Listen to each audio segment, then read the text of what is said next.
Breaking news out of Palm The Beach, FBI Florida. has executed an unprecedented search warrant at President Donald Trump's Mar-a-Lago estate. The Justice Department has just indicted former President Donald Trump. For 7 years, they hated him, they targeted him, they hunted him. This is the epitome of the abuse of the prosecutorial power to preempt political decisions. I never thought anything like this could happen in America. The only crime that I have committed is to fearlessly defend our nation from those who seek to destroy it. The more that a broken system tells you that you're wrong, the more certain you should be that you must keep pushing ahead. They want to take away my freedom because I will never let them take away your freedom. It's been alleged that an angered Amish community won Pennsylvania for Trump. Reports have suggested that earlier in the year, government agents raided a local Amish farm over unpasteurized milk, enraging the Amish community. They want to silence me because I will never let them silence you. They're not coming after me, they're coming after you, and I just happen to be standing in their way, and I will never be moving. Take a look at what happened.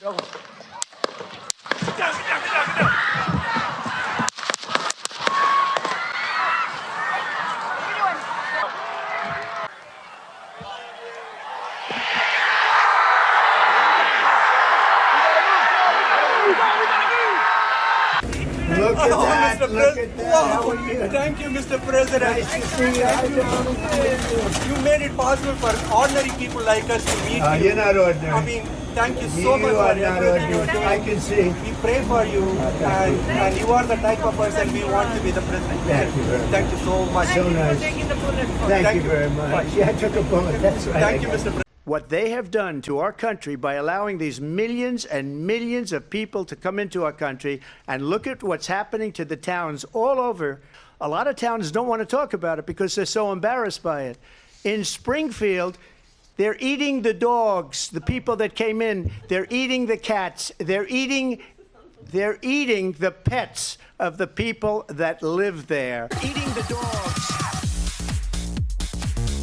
They're eating the dogs. And this is what's happening. Dogs. They're eating the dogs. They're eating the cats. Eat the cat. Eat the cat. They're eating the dogs. They're eating the cats.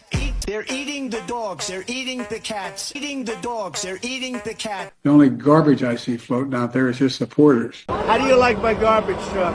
This truck is in honor of Kamala and Joe Biden. And I have to begin by saying 250 million Americans are not garbage.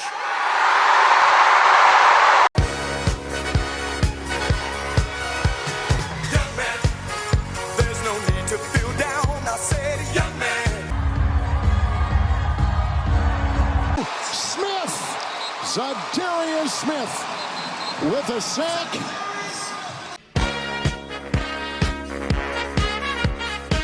He even used Kamala's Beyonce endorsement to his advantage. Joe Biden is asleep. Kamala is at a dance party with Beyonce.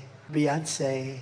Beyonce. Dance party with Beyonce. Joe Biden is asleep. Kamala is at a dance party with Beyonce. Beyonce. Beyonce.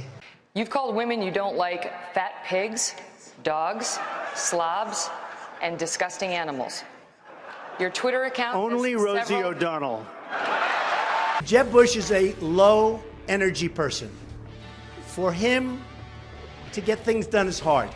I've given my answer, Lion Ted. I've given my answer. I see him walking into these beautiful corridors in Washington, and guys say, "Hey, Lion Ted, how you doing?" Little Marco, little Marco. Rocket Man should have been handled a long time ago. Little Rocket Man. I will build a great wall, and I will have Mexico pay for that wall. Oh, well, that's a trade war. Trade war? We're losing $500 billion in trade with China. Who the hell cares if there's a trade war? But I can't say anything to her because she's a woman, and I don't want to be accused of being tough on women. I can't do that, right? Women, am I allowed to fight back? Huh? Am I allowed? I got news for you, Donald Trump. Women have had it with guys like you. Elizabeth Warren today on social media went after you, calling you a loser. How are you going? Who's that, the Indian? You mean the Indian? She said she was an Indian. She said because her cheekbones were high, she was an Indian. Who, Pocahontas? Pocahontas? Well, no, she's... Very offensive. You tell me. Oh, really? Oh, I'm sorry about that.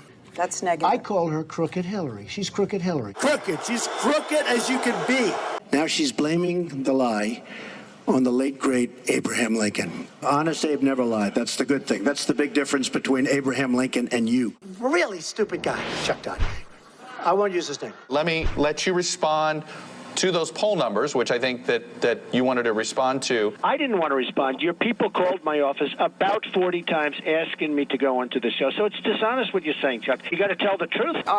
For immigrants on the whole Come on, try getting it out.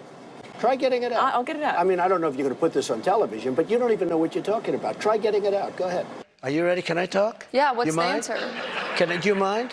I would like for you to answer the question. Okay, it's very simple to answer. That's why I asked it. It's very simple to... You're a nasty person, I'll tell you.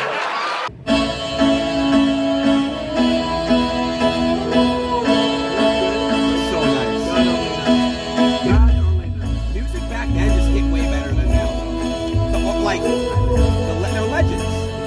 Honestly, it's better. It is. A lot of you have been asking me for my take on the election. Well, here's my take summarized. Thank God for Donald Trump, who literally took a bullet to the face to save America. But you probably want some more depth in this, more detail, more texture. So here goes.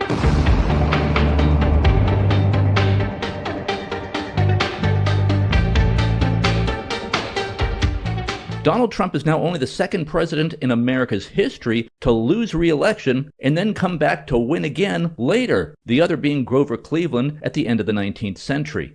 This feat alone makes Donald Trump an historic figure.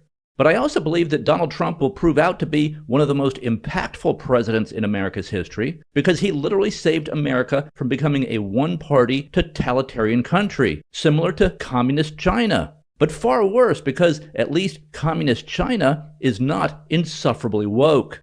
These are the people who say the undocumented, who they get to call illegal immigrants like the Pilgrims had permission to come here. I think there are a lot of families out there who don't believe boys should play girls' sports. They're not boys. I'm not going to listen to transphobia at this table. I am not going to listen to you call a trans girl a boy. Are you going to allow me to finish my explanation? When you use a word that's a slur, I'm going to interrupt. That's not how it is. They're not boys. You know, we have to stay woke. Like, everybody needs to be woke. And you can talk about if you're the wokest or woker, but just stay more woke than less woke. Yeah. Before Trump's victory in 2016, Republicans were seen by most Americans as the party of bankers, Wall Street, corporate America, and the country club set. Donald Trump changed this perception. When the cause seems to be unwinnable, when the night seems to never end, and hope is on its knees.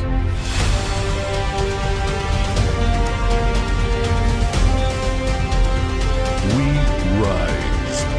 I mean, on a personal note, it's, seeing Donald Trump get up after getting shot in the face and pump his fist in the air with the American flag is one of the most badass things I've ever seen in my life. Which one of these two candidates do you think is more likely to do bad things? Oh, convicted felon against a liar. Oh, who do I pick? I'm going to say Trump because he's a convicted felon. Do you think it's okay for somebody who is a convicted felon to become president of the United States? Yes.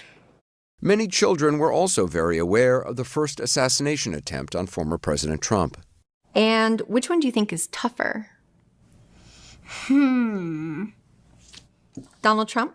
Because he did survive a gunshot.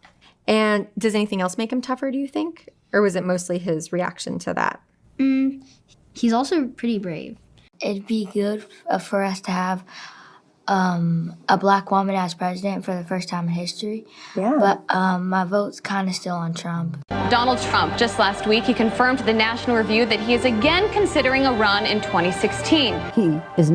Donald Trump is not going to be president of the United States. take it to the bank. I guarantee it. I continue to believe Mr. Trump will not be president. Mr. Trump will not be president. He will never be president of the United States. Donald Trump will never be elected president of the United States. Donald Trump is the here today, gone tomorrow candidate for president of the United States. Donald Trump is not going to be president of the United States. Ever respectful of the fact that the people have not voted, he's not going to be president of the United States. We talk about him every day, and we continuously bash him. He's not going to be the president. Don't worry about it.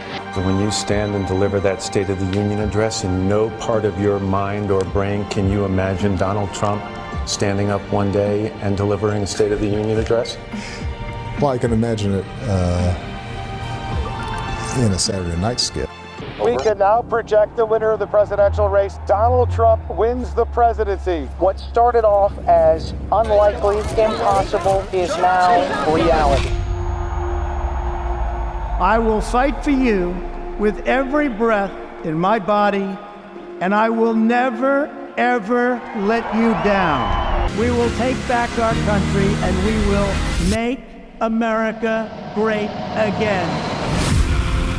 America will always rise to every challenge and overcome every danger. Donald Trump seems to always get stronger when challenged. These types of things, I think, give him strength. When I'm reelected, I will totally obliterate the deep state. You took out a full-page ad in major U.S. newspapers last year criticizing U.S. foreign policy. What would you do differently, Donald? I'd make our allies, forgetting about the enemies you can't talk to so easily, I'd make our allies pay their fair share. We're a debtor nation. Something's going to happen over the next number of years with this country, because you can't keep going on losing $200 billion, and yet we let Japan come in and dump everything right into our markets and everything. It's not free trade. If you ever go to Japan right now and try to sell something, forget about it, Oprah. Just forget about it. It's almost impossible. They don't have laws against it. They just make it impossible. They come over here, they sell their cars, their VCRs, they knock the hell out of our companies. And hey, I have tremendous respect for the Japanese people. I mean, you can respect somebody that's beating the hell out of you, but they are beating the hell out of this country. Kuwait, they live like kings. The poorest person in Kuwait, they live like kings. And yet they're not paying. We make it possible for them to sell their oil. Why aren't they paying us 25% of what they're making? It's a joke. This sounds like political presidential talk to me, and I know people have talked to you about whether or not you want to run. Would you ever? Probably not, but I do get tired of seeing the country ripped off. Why would you not? I just don't think I really have the inclination to do it. I love what I'm doing. I really like it. Also, it doesn't pay as well. No, it doesn't. But, you know, I just probably wouldn't do it, Oprah. I probably wouldn't, but I do get tired of seeing what's happening with this country. And if it got so bad, I would never want to rule it out totally, because I really am tired of seeing what's happening with this country, how we're really making other people live like kings, and we're not. You've said, though, that if you did run for president, you believe you'd win. Well, I don't know. I think I'd win. I tell you what, I wouldn't go in to lose. I've never gone in to lose in my life. And if I did decide to do it, I think I'd be inclined. I would say that I would have a hell of a chance of winning, because I think people, I don't know how your audience feels, but I think people are tired of seeing the United States ripped off. And I can't promise you everything, but I can tell you one thing. This country would make one hell of a lot of money from those people that for 25 years have taken advantage. It wouldn't be the way it's been, believe me. What I love about this clip is Donald Trump has remained firm in his views on why America is in decline and what it would take to bring America back. Donald Trump's message then is clearly not the product of political consultants, focus groups, or market tests. He's been firm in his core beliefs for a half a century. Donald Trump did not actually want to run for president. He could have spent the rest of his life living very comfortably as a multi-billionaire celebrity, loved by all. In the end, he decided to run for president because he believed he had no choice. There was just no one else on the Republican side, or any side, who understood what the real problems were. And no one else had the grit, the strength of character, and the determination to have taken on the entrenched Democrat ruling class the way Donald Trump has. So Donald Trump risked his business, his fortune, his freedom, and his life to rescue America from being destroyed forever by this corrupt ruling class, which is 90% Democrat, but which does include some Republicans. I consider it pretty close to a miracle that Donald Trump made it through this gauntlet that Democrats put him through to make it back to the White House. Through all the hoaxes, the political prosecutions, the lawfare, and multiple assassination attempts to become president again. Then when he won the presidency in 2016, he took no salary. He served for free, even while his businesses took massive financial hits. Most politicians get rich when they're in office. Take Nancy Pelosi, for example. She started out in Congress with a net worth of about $10 million. Now she's worth about $200 million. But Donald Trump lost billions of dollars while in office. That's how much he loves America. And if Donald Trump had not won the 2024 election, America would now be on a path to becoming a permanent one-party totalitarian country. And make no mistake, Kamala Harris is a communist. Here she is explaining her economic views. Equality suggests often everybody should get the same thing.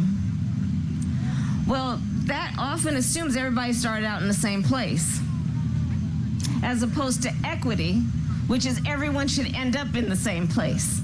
This is the very definition of communism.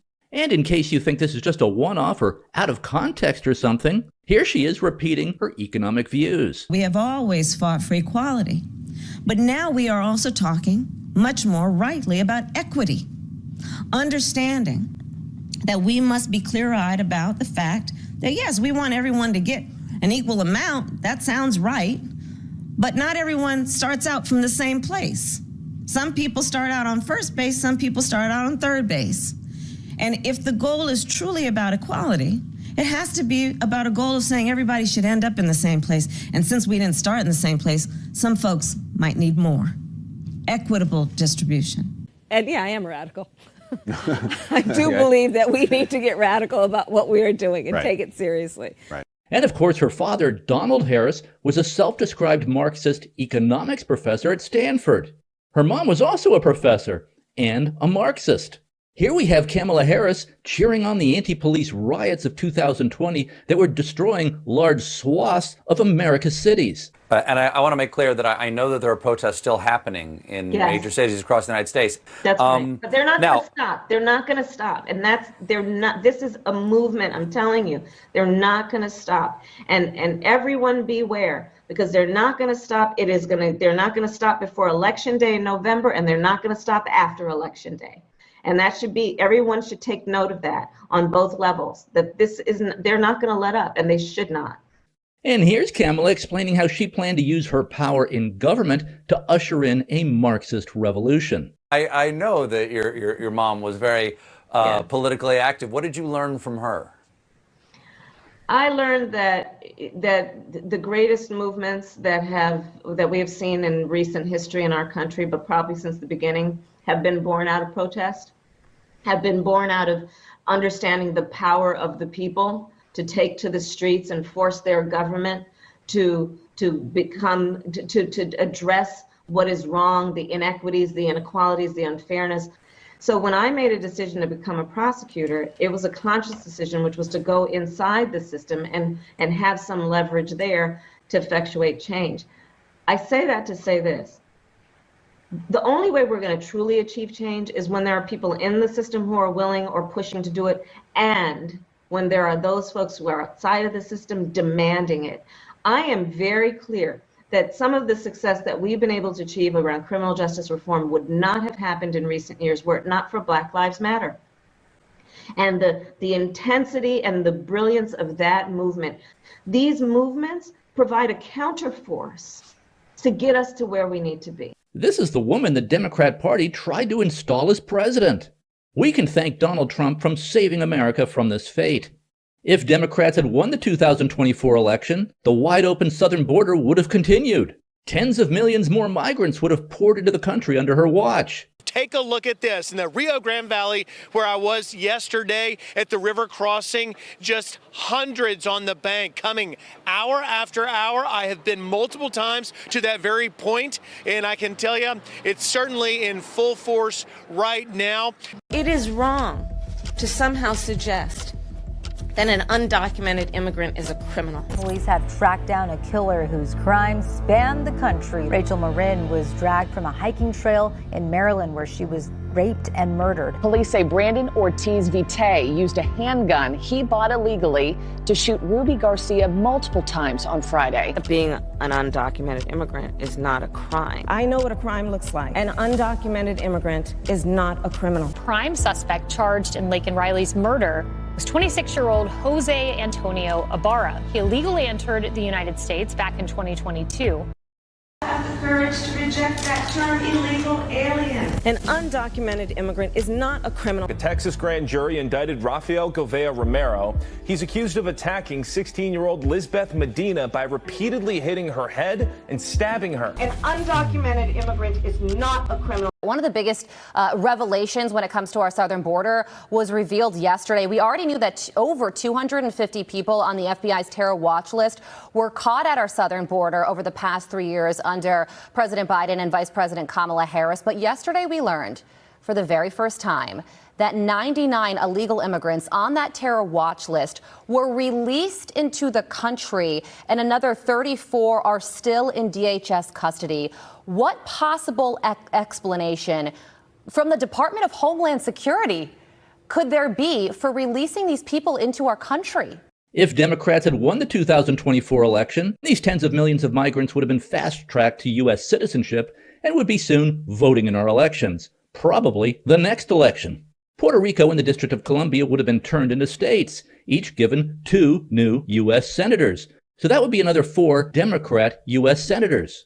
The Republican Party, or any opposition party, would never again have a chance to win another national election, would never again have a chance to win the presidency. And of course, the Democrats would just continue to use the criminal justice system to prosecute their political opponents, as they were desperately trying to do to Donald Trump. That was the plan. And Donald Trump saved us from all this, at least temporarily. Had Donald Trump not won, Wanda and I would be starting our move out of the country. We would have become Bitcoin miners in some remote corner of the world. And this is my baby right here, mining, and guess what? It's hashing, kaboom! So we owe a huge thanks to Donald Trump. Donald Trump risked everything to save America. First, back in 2016, the Obama CIA and FBI, in coordination with the Hillary Clinton campaign, tried to frame Donald Trump as an agent of Russia, as an asset of Vladimir Putin. Tried to say that Donald Trump colluded with Putin to steal the 2016 election. This accusation then triggered a 2-year special counsel investigation, the so-called Mueller investigation that was staffed with 18 Democrat prosecutors, no Republican prosecutors, and spent $30 million investigating Donald Trump. We now know that the Mueller team and the FBI knew from the start that there was absolutely no truth to this Russia collusion hoax, but they pursued their investigation for 2 years anyway. They were hoping to keep on digging and perhaps find some other crime that Donald Trump had committed. Perhaps a tax violation, or maybe checked off a wrong box on a form. But much to their shock, they couldn't come up with anything. So then Democrats launched 2 impeachment hoaxes, including the January 6th insurrection hoax. How can you have an insurrection without any guns? But that's what Democrats wanted the country to believe, that the January 6th protest was an insurrection, a coup attempt by Trump supporters. And I have a video right here on how January 6th was a setup and frame-up orchestrated by Nancy Pelosi, the Democrats, and the FBI. Capitol Police were literally waving protesters into the Capitol building. And here's Nancy Pelosi expressing her excitement that the January 6th protesters had entered the Capitol building. We've been waiting for this, for trespassing on the Capitol grounds. Pelosi says, "We've been waiting for this, for trespassing on Capitol grounds." We've been waiting for this, for trespassing on the Capitol grounds. This was an admission by Pelosi that she and Democrats had set this up, that they had planned it, that this was a frame job. And this scene here was filmed by Nancy Pelosi's daughter, Alexandra Pelosi, who was creating a documentary that she sold to HBO. And here's some undercover footage of Alexandra Pelosi planning her documentary. And she's talking to her attorneys here. I think time is going to remember January 6th differently. Right now, people are still in the heat of. There's 2 things. Media needs stuff to fill. I mean, if you watch TV on January 6th, it was like January 6th, 24/7. As time goes on, it's going to be less. It's not going to mean anything if you weren't even there and you weren't even there. We need like a word breakout. Yeah, no, it's right. You know. But the thing is, why I asked you the question of like, so what was the plan? Is that if there was an insurrection, you were supposed to be in line marching. You're in the military, you know Right. this. No, that's you were supposed to have a plan. Exactly. It's called Operation Order. You sit down overnight with your soldiers. You go over, all right, you're going to go here. You're going to go in by this side. At this time, we're going to take over this. There's none of that. If there was an insurrection, it's the sorriest insurrection in the 20th, 21st century ever. No guns, no plan, people taking selfies. A guy smoking pot. I love the guy. She's admitting here that the January 6th insurrection narrative was a ruse, was a hoax, wasn't an insurrection at all, and that it was a plot by Democrats and the FBI and deep state to entrap Donald Trump and his supporters. Alexandra Pelosi says here, quote, "If there was an insurrection, you're supposed to have a plan. This was the sorriest insurrection in history. So yeah, how can you have an insurrection with no guns?" So the January 6th insurrection hoax was a total setup and frame job by Nancy Pelosi, the Democrats, the FBI, and the deep state. And the goal was to disqualify Donald Trump from ever being able to run for the presidency again. Also to put Donald Trump and his supporters in prison for attempting to overthrow the United States government. They wanted America to believe that a man in a Viking hat tried to take over the country in a coup. Even Nancy Pelosi's daughter thought this was absurd. That the shaman who did not, I mean, what did the shaman do? He stood there. What did Paul do? He stood there. The shaman got how many months? 41. Then when Donald Trump announced he was running for president in 2024, the Biden-Harris Department of Justice raided Donald Trump's home in Mar-a-Lago, Florida, and waged relentless lawfare against Donald Trump. Democrat prosecutors, both federal and local, launched multiple prosecutions against Donald Trump in multiple jurisdictions for non-crimes based on North Korea-style made-up law. They even managed to secure criminal convictions against Donald Trump in that kangaroo court in Manhattan that was presided over by that activist Democrat judge Juan Merchan, whose daughter was a top fundraiser for Democrats. Judge Merchan even reserved seats in the courtroom for top Democrat donors.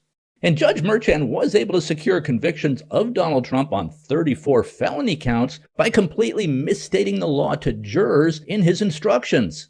This so-called crime was a business record-keeping violation, which was a potential misdemeanor for which the statute of limitations had long passed. And I don't think it was even a misdemeanor. I don't think there was any violation. But this alleged record-keeping violation could technically be bootstrapped into a felony if it could be shown that the purpose was to advance a wider criminal enterprise. And this prosecutor, Alvin Bragg, tried to claim that the hush money payment to Stormy Daniels really amounted to an unreported illegal campaign contribution to Donald Trump's 2016 presidential campaign. A notion that had already been investigated and dismissed by the Federal Election Commission. And I have a video on all that here, 16 reasons why these convictions will never survive appeal.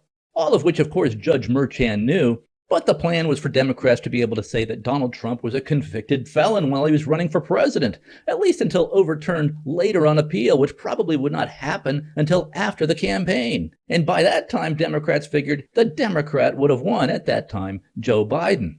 So this was blatant interference by Judge Merchan and the Manhattan District Attorney Alvin Bragg, who had campaigned for District Attorney on the promise that he would take down Donald Trump. I have investigated Trump and his children and held them accountable for their misconduct with the Trump Foundation. There were experts on every network scratching their heads and asking, what is he being charged with? I also sued the Trump administration more than 100 times for DACA, the travel ban, separation of children from their families at the border. So I know that work. I know how to follow the facts and hold people in power accountable. I know a lot of judges that would have been not too pleased to receive an indictment like this and would have said, you know, what the heck is this? I mean, what are you alleging? And Bragg just sort of waved it off and said, I don't have to really say. I'm the candidate in the race who has the experience with Donald Trump. I was the chief deputy in the Attorney General's office. We sued the Trump administration over 100 times. The goal of all of these things is to interfere in an election. That should never be happening in the United States of America. Yet another Marxist communist attempt to, change our country for the worst. It's terrifying. And Americans see this for what it is, an abuse of our legal system meant to interfere in the presidential election. So this was a completely politicized prosecutor and judge. So this was obvious weaponization of the criminal justice system against a political opponent. We also know that this political prosecution was in coordination with the Biden-Harris Department of Justice. The lead prosecutor in the case was a fellow named Matthew Colangelo, who had been a U.S. attorney in the Biden-Harris Justice Department, but left that far more prestigious job to work for Alvin Bragg in his Manhattan District Attorney's Office to prosecute this case against Donald Trump. And of course, it's not hard to get a conviction of Donald Trump in Manhattan, which is 90% Democrat. Judge Merchan also told the jury that the verdict did not need to be unanimous on any one crime, a clear violation of the Constitution.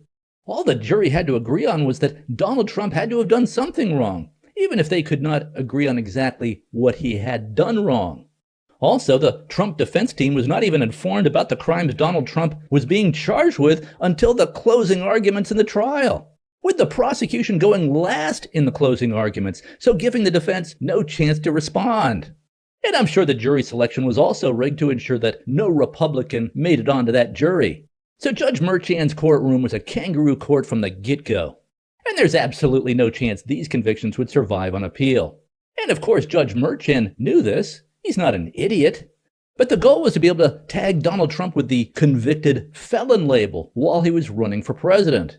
Meanwhile, the Democrat New York State Attorney General, Letitia James, was able to secure a $450 million civil case judgment against Donald Trump in another kangaroo court proceeding in Manhattan, presided over by this judge here, another activist Democrat judge named Judge Arthur Engeron. Letitia James also campaigned for Attorney General on the promise that she would take down Donald Trump, on the promise that she would use her prosecutorial government power to target a political opponent of Democrats. We will fight back to your attempt to bring Trumpism to New York City over the fact that they stole the Supreme Court seat. An illegitimate president and an illegitimate member of the United States Supreme Court. Listen, yes, we know he's crazy. We know he doesn't have a sound mind. We know he's out of control. We know he's losing it. We know his days are numbered and we will come together. We've got to stand up to an administration which is too male, too pale, and too stale.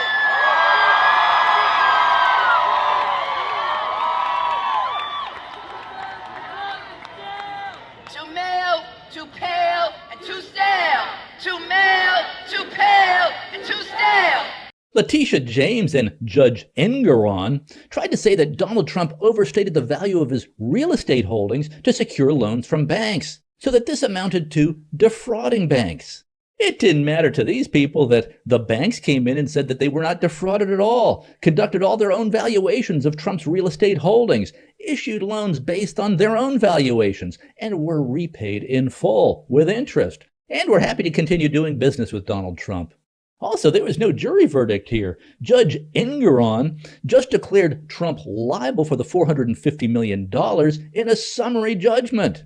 They then spent 6 weeks in court on the penalty phase. So the whole purpose of that charade was to just keep Donald Trump bogged down in court instead of campaigning, knowing, of course, that this will be overturned on appeal as well. And there was yet another civil verdict in a Manhattan courtroom that Donald Trump had sexually assaulted novelist E. Jean Carroll at the Bergdorf Goodman department store in Manhattan back in 1995 or 1996. There were no witnesses to this alleged sexual assault. This E. Jean Carroll novelist could not remember what year this had occurred. Was it 1995 or 1996? She couldn't remember. And the Chanel outfit that she said she was wearing did not exist at that time. Now, Donald Trump was one of America's most recognizable celebrities at that time. It's difficult to imagine how Donald Trump would have managed to sexually assault E. Jean Carroll undetected in a crowded department store in Manhattan. In this trial, E. Jean Carroll claimed that Donald Trump raped her in this crowded department store. The jury found the rape not to be credible, but for some reason found Trump liable for unwanted touching, which was the so-called sexual assault, even though there was no evidence presented at the trial that this had occurred either. Also, civil trials don't require a unanimous verdict, as must occur in a criminal trial. A civil trial also requires a lower standard of proof, a preponderance of the evidence instead of beyond a reasonable doubt. Preponderance of the evidence just means more likely to have happened than not. So this civil trial was a complete joke about something this woman claims happened in 1995 or 1996. She's not sure which year, and on which she had never filed any such claim at that time. She first made this claim in 2019 when Trump was already president and running for re-election, more than 2 decades after this alleged incident in this busy, crowded department store in Manhattan. And also, E. Jean Carroll's lawsuit against Donald Trump was funded by Democrat billionaire megadonor Reid Hoffman, founder of LinkedIn. But all this lawfare by the Biden-Harris regime and Democrats launched against Donald Trump ended up backfiring bigly against Democrats. The voters saw through all this, understood exactly what was happening, understood that this was just abuse of power to target a political opponent for political reasons. And the American people didn't like that. The more of these political prosecutions, the more lawfare Democrats launched against Donald Trump, the stronger he got in the polls. So as a final act of desperation, Democrats tried 2 assassination attempts against Donald Trump. And they did this by relentlessly trying to brand Donald Trump as the next Adolf Hitler and as a threat to democracy. What would a second Donald Trump term look like? He will unravel the institutions of our democracy. Draw similarities between Mussolini and Hitler. Adolf Hitler and Benito Mussolini. Makes Donald Trump even more dangerous. And shoot visitors to the White House. Yeah, that means he can shoot the First Lady. Make it illegal to run against him, to throw his opponents in jail, to shut down the media. Using martial law against the American people. Terminate the Constitution. Create mass internment camps. Throw everyone into Gitmo. You might have any number of things happen to you and your family. Every one of us, our freedom, our liberty, none of us is safe. It's going to have people around him executing against an enemy's list. Assassinate generals. Ordering troops to attack American citizens. Trump's very well-armed and extremist base will try to kill people. It's the end of democracy. I think that could be the end of our democracy. But democracy is dead if Trump is reelected. Arrest political opponents. It's going to make the law. Everyone else will have to follow. A vote for Donald Trump may mean the last election that you ever get to vote in. He would never leave office? There's no question. Trump is reelected, he won't leave. Donald Trump will never leave office voluntarily. And what that means is that everybody who wants us to remain a republic has to put every other thing aside. Well, he cannot be the next president. President of the United States is racist. All the people who voted for Donald Trump are racist. Yes. He is a racist pig. Reclaiming our heritage. That sounds a lot like a certain leader that killed members of my family and about 6 million other Jews in the 1940s. Trump is as destructive a person in this century as Hitler, Stalin, and Mao were in the last century. And I believe this rhetoric was purposefully aimed at triggering assassination attempts against Trump. I mean, almost anybody would kill Hitler if you could go back in time and kill him before World War II started. If you could do that, you'd prevent hundreds of millions of people from being killed. So that's what these 2 would-be assassins were doing. They believed this relentless drumbeat by Democrats and the media that Trump was the next Hitler. So these would-be assassins tried to be heroes and take Trump out. And I'm 100% convinced that the Biden-Harris regime, which was running the Secret Service, purposefully and intentionally provided Donald Trump with incompetent Secret Service protection, knowing that this would leave him vulnerable to assassination attempts. Well, the man who captured images of that suspected gunman on the roof that day says he believes law enforcement could have done more to stop that deadly shooting. His thoughts as he describes to me what he saw that day. There are images that won't soon be forgotten.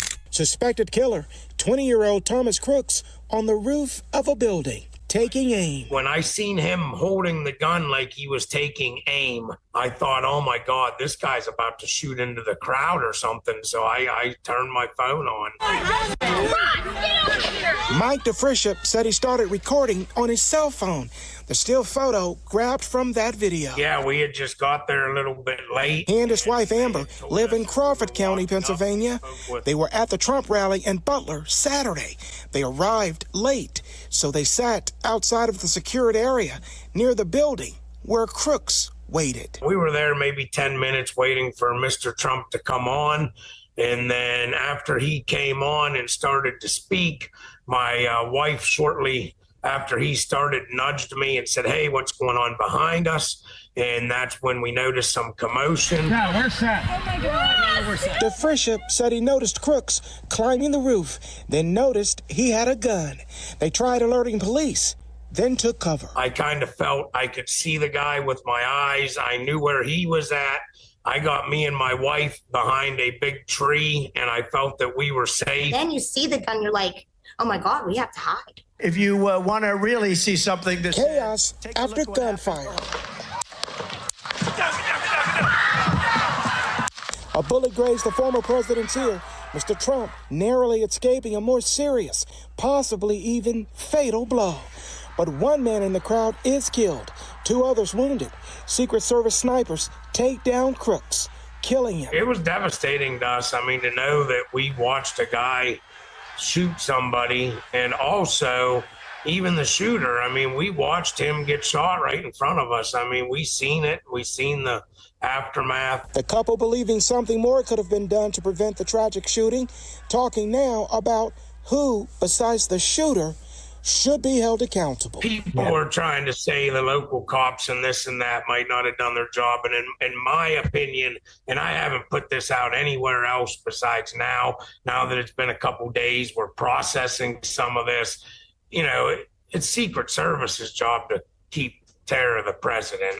The Biden-Harris White House appears to have made a conscious decision to provide inferior security to Donald Trump. I mean, how do you allow a sniper to position himself on a roof in plain view just 130 yards from the stage in Butler, Pennsylvania, with a clear shot at the Republican nominee for president? This is an easy shot with a scoped AK rifle. And attendees at the rally were pointing to this guy on the roof before he took his shots, were yelling at law enforcement about this suspicious guy on the roof who managed to fire 8 shots, killing a firefighter father, wounding another man critically, and taking a chunk out of Donald Trump's ear. Hours before this assassination attempt, the Secret Service and law enforcement had identified this guy as suspicious, 20-year-old Thomas Matthew Crooks, a Democrat donor to Act Blue. He was seen carrying a rangefinder and a big bag.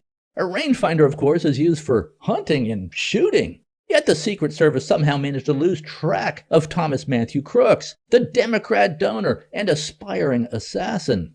Crooks then managed to climb up on the roof with his scoped rifle and position himself on that roof to take shots at Donald Trump, who would now be dead had Trump not turned his head at exactly the right microsecond to look at that chart on illegal immigration that was being shown on a big screen to his right. Then 9 weeks later, we had a second assassination attempt by a Democrat donor, a 50-year-old convicted felon named Ryan Wesley Ruth. He lay in wait for 12 hours at this location right here with his scoped AKS rifle. And the Secret Service is well aware of this point of vulnerability, but did not bother to account for it before Donald Trump's round of golf. Never bothered to sweep the perimeter of the golf course, as would be basic security protocol. Donald Trump was coming in the direction of Ruth, of Wesley Ryan Ruth, in his golf cart and was about 300 to 400 yards away when a Secret Service agent just happened to spot Ruth's rifle poking out of the shrubbery and through a chain link fence right here. The Secret Service agent fired at Ruth. Ruth dropped his rifle, also his GoPro video camcorder, and fled. And here's all Ruth's stuff. Ruth had the GoPro so he could video the assassination for social media. So only by the grace of God is Donald Trump still with us today, after 2 assassination attempts by Democrats, by Democrat donors. So let's review. The Russia collusion hoax did not work. The January 6th hoax did not work. The political prosecutions did not work. And all the civil lawsuits against Donald Trump did not work. So Plan E for Democrats appears to be assassination. And I would not be surprised if there were not more assassination attempts on Donald Trump. I mean, isn't that what Democrat Congressman Dan Goldman is urging here? It is just unquestionable at this point that man cannot see public office again. He is not only unfit, he is destructive to our democracy, and he has to be eliminated. Elimination means assassination. There's just no other way to interpret this. Dan Goldman should be prosecuted for inciting these assassination attempts on Donald Trump. These assassination attempts were entirely foreseeable, given the over-the-top rhetoric against Donald Trump by Democrats and by many in the regime media. And it certainly does appear to me that candidate Donald Trump was given inferior Secret Service protection on purpose by the Biden-Harris regime. Jesse, what I'm learning now is that the lead advance agent that day in Pennsylvania, this is the agent that was in charge of Trump's entire trip in Pennsylvania, that this agent actually failed one or more of her training exams when she first joined the Secret Service. I mean, the pattern that is emerging here, Jesse, from whistleblowers who've come forward to me now over and over again, is that the Trump rally was undermanned, it was understaffed, they did not have people who had experience on it. I mean, this is absurd. And the fact that the director will not level with the American people about what's going on here is just totally unacceptable and unbelievable. So this woman fails, and doesn't matter, Cheadle still makes her in charge of the protective site detail for Butler, knowing that there was an Iranian threat.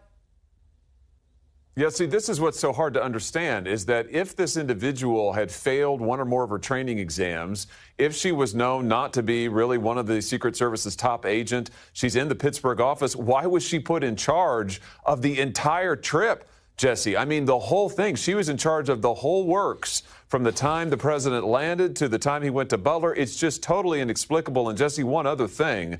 I'm told by people who are close to and have knowledge of the Secret Service's own internal investigation that the Department of Homeland Security is leaning on the Secret Service not to comply with document requests to Congress. I mean, this is really getting to be outrageous. The American people need the truth here. Yeah, there's a cover-up going on. Now that's definitive. The new Trump administration needs to get to the bottom of exactly what happened here. All responsible for these intentional security lapses must be held accountable. They literally tried to kill Donald Trump. But Donald Trump survived all of this and won. Donald Trump has won the state of Wisconsin, which means he is the winner of this race. He is now the second president in U.S. history to win non-consecutive terms.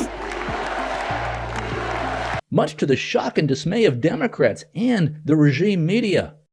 This is the biggest red wave I've seen since Ronald Reagan's 49-state victory. There were appeals to racism in this campaign, and there is racial bias in this country, and there is sexism in this country. I can't help but wonder if the American people have given up on democracy. If you were a 6'4" white man from Arkansas or from, Florida, do you think she would be losing by that much? I think that we've got to be honest. Among Hispanic men and black men, there's a lot of misogyny. In fact, it's really fun to watch the media reaction unfold as it became apparent on election night that Donald Trump would win. Democrats were confident, were almost certain that Kamala Harris was on her way to victory. But then their mood changed as the reality of what was happening became apparent. And why do you think she's going to win? He's got more money, got more energy, has a more united party, has better surrogates, and he's stone-ass nuts. Aaron, female voters are voting at a higher rate than men, and all 7 of the battleground states were watching. Look at this right here. The orange bars are female voters, and the green bars are male voters. You can see here in these key states, Arizona, Georgia, Michigan, Nevada, North Carolina, Pennsylvania, Wisconsin, female voters are outpacing male voters across the board. And Abby, what's the Harris camp's take on the battleground states right now? One source familiar with the ongoing voting situation in Philadelphia in the Commonwealth of Pennsylvania says that they are happy with the turnout that they have been seeing so far, particularly in the northwest wards of that city, that heavily Democratic city. This source says that some of the polls even requested additional ballot paper to meet the demand of voters. So if you are the Harris campaign today, that is a very good sign. Well, maybe the public polling's wrong, and maybe it's going to miss a few points in one direction or another. We don't know at this point. It's very early in the evening. But I would say at 8:50, it's a very, very close race. I'd say that if you are just joining us right this second at 8:52:06, and I had to summarize what's going on, no surprises.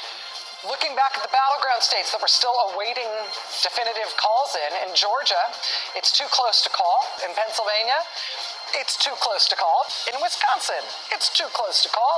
In Michigan, sing it with me now. It's too close to call. Let's be blunt. I think when you watched what Donald Trump did in 2020, what Democrats were fantasizing about was a landslide victory. It is fairly shocking. And I don't think it's something that should make us super proud. You just think about just the last 2 weeks and the things that Donald Trump has said. If all of that gets you half of the votes, 49%. what does it tell you? I mean, we need to really take a step back and think about what does that say about us? I think that's right. I mean, blue wall, baby, that was always going to be a blue wall night. And I think that, I tried to speak a little bit to some of the fantasies, right, of a landslide victory that would erase any doubt, that would eradicate, the threat of something drawn out.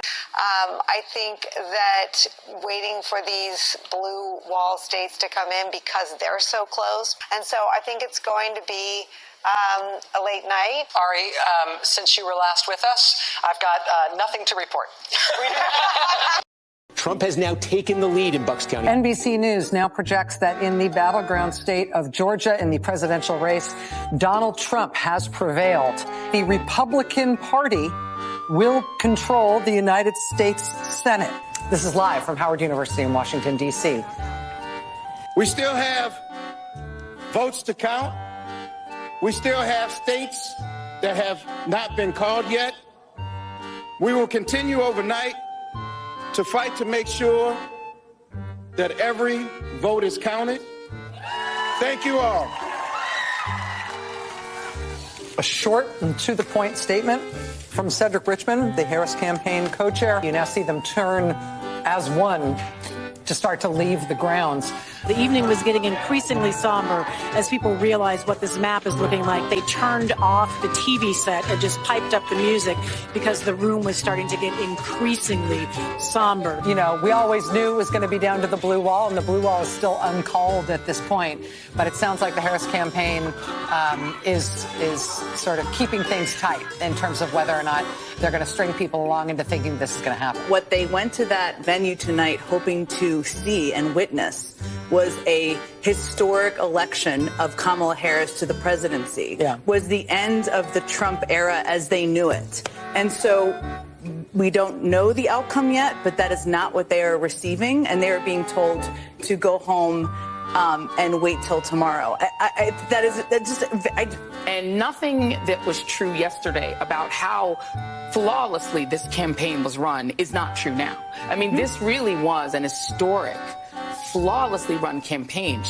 Queen Latifah never endorses anyone. She came out and endorsed. She had every prominent celebrity voice. She had the Swifties. She had the Beehive. Like, you could not have run a better campaign. In Western Europe and in the UK and in the Middle East, people are waking up to this. Oh, and they are. I've gotten people from Western Europe who are extraordinarily alarmed and terrified.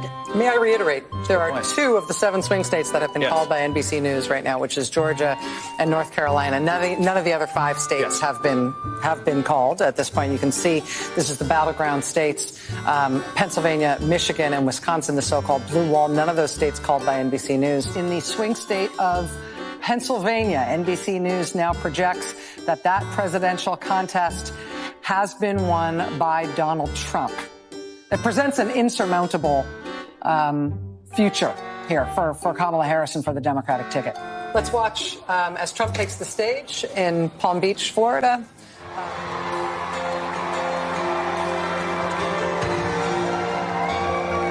We overcame obstacles that nobody thought possible, and it is now clear that we've achieved the most incredible political thing. Look what happened. Is this crazy? Boy, it's going to be a real tough speech for her. It's not enough to get enough white women to vote for Vice President Harris, a fellow woman. This will be the second opportunity that white women in this country have to change the way that they interact with the patriarchy. There's misogyny. But it's not just misogyny from white men. Mm-hmm. It's misogyny from Hispanic men. Right. It's misogyny from black men. Things we've all been talking about, who do not want a woman leading them. Might be race issues with Hispanics.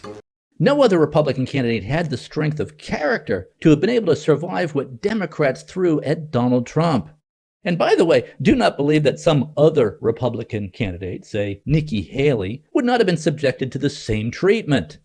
I mean, look at what they're trying to do to Elon Musk, RFK Jr., Tulsi Gabbard, all of whom are former Democrats.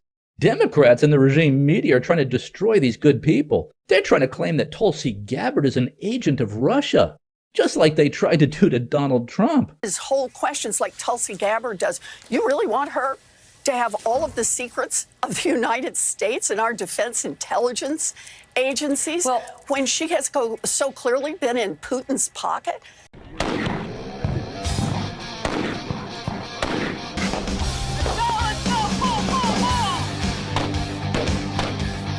They're trying to portray RFK Jr. as some kind of insane conspiracy theorist because he wants to make America healthy again. This is what most Americans innocently put into their bodies these days, and most alarmingly, into the bodies of their children. And it's no coincidence that Americans die earlier than Canadians or Germans or Italians or Japanese or most any other comparable country. And it wasn't always that way. Until the early 1990s, our life expectancy was the same or better than other developed countries. Then suddenly, more and more Americans began suffering from chronic diseases, from obesity, cancer, diabetes, kidney disease, Alzheimer's, heart disease, and all kinds of autoimmune diseases. Our maternal mortality rate soared to the highest of any developed country on earth. Same with infant mortality. Doritos, Cheez-Its, Captain Crunch, gummy bears. The ingredients include a lot of poisons, including a harmful yellow dye called tatrazine, or yellow dye number 5. What you may not know is that this dye was originally made out of this sludge. A century ago, it was just an obnoxious industrial byproduct that everybody was trying to figure out ways to get rid of. One of the ways that they did that was by paving roads. But then a British chemist figured out that the coal tar could be used to derive fabric dye. And if fabric dye, why not food? Food manufacturers began using it to cover up the discoloration of low-quality foods that they wanted to pass off on unsuspecting customers. They didn't know back then that this yellow dye, tartrazine, causes tumors, asthma, developmental delays, neurological damage, ADD, ADHD, hormone disruption, gene damage, anxiety, depression, intestinal injuries. Well, we know it now. We've known this for decades. That's why tartrazine is heavily restricted in other countries. In some countries, foods with tartrazine have a warning label that it may cause ADHD in children. Today, it's made from petroleum, not coal tar. Either way, it's crazy to add this to your kids' favorite foods. It doesn't even change the flavor. This yellow dye isn't just in junk food. It's in the foods that we consider healthy. It's in everyday kids' snacks like popcorn, mac and cheese, fruit snacks. It's in sports drinks like Gatorade and so-called vitamin water. It's even added to chicken broth, to corn, to pickles, to mustard, and to yogurt.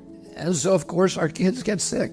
And we lovingly feed them chewable vitamins which have, surprise, tartrazine. And so the cycle continues until the coughs and asthma kick in. I've been picking on tartrazine today, but that's just one of at least 100 chemical poisons that our health agencies allow into our children's food. I can make a video just like this to talk about Red 40, BHA, BHD, potassium bromate, chemical after chemical, and on and on and on. If just one of them can cause all of these problems, imagine what they're doing in combination. That has never been studied. If we took all of these chemicals out, our nation would get healthier immediately. We'd have fewer sick days. We'd have better focus.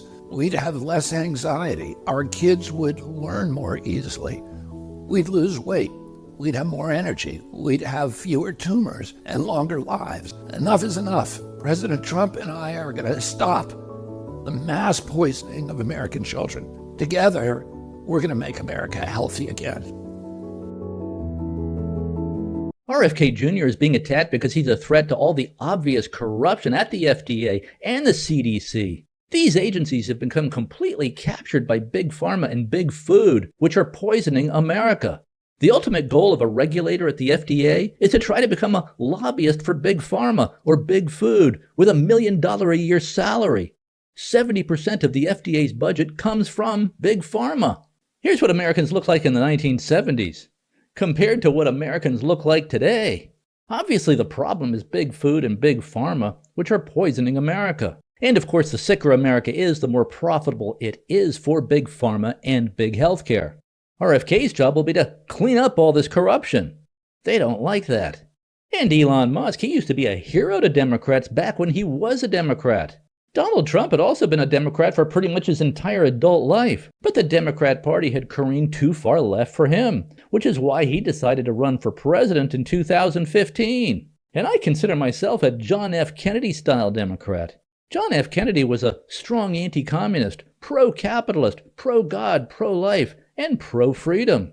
He was also very optimistic about America. In 1961, John F. Kennedy told America that we would put a man on the moon before the end of the decade.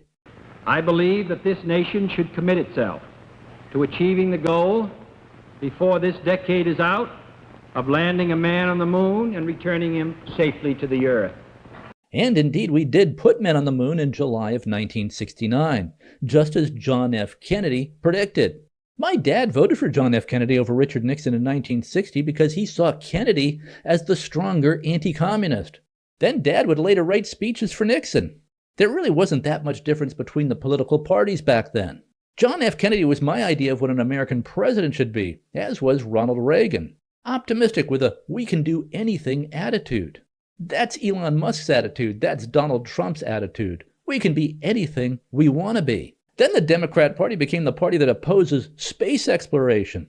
Barack Obama effectively ended space exploration, actually signed into law the cancellation of the space shuttle in 2010.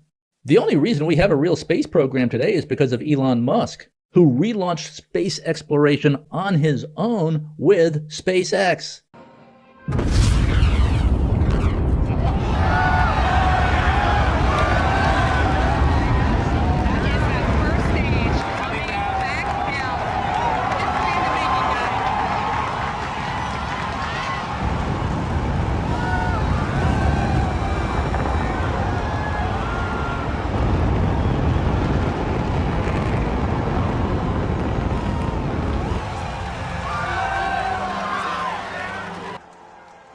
It's kind of amazing that this window of opportunity is open for life to go beyond Earth. And we just don't know how long that window is going to be open. The thing that gets me most fired up is that creating a self-sustaining civilization on Mars, it would be the greatest adventure ever in human history.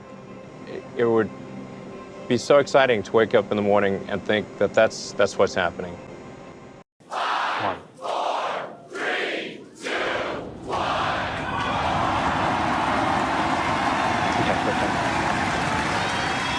Because I'm looking at the screen, I'm seeing this 20-story huge tube pouring down and fire's pouring out of it.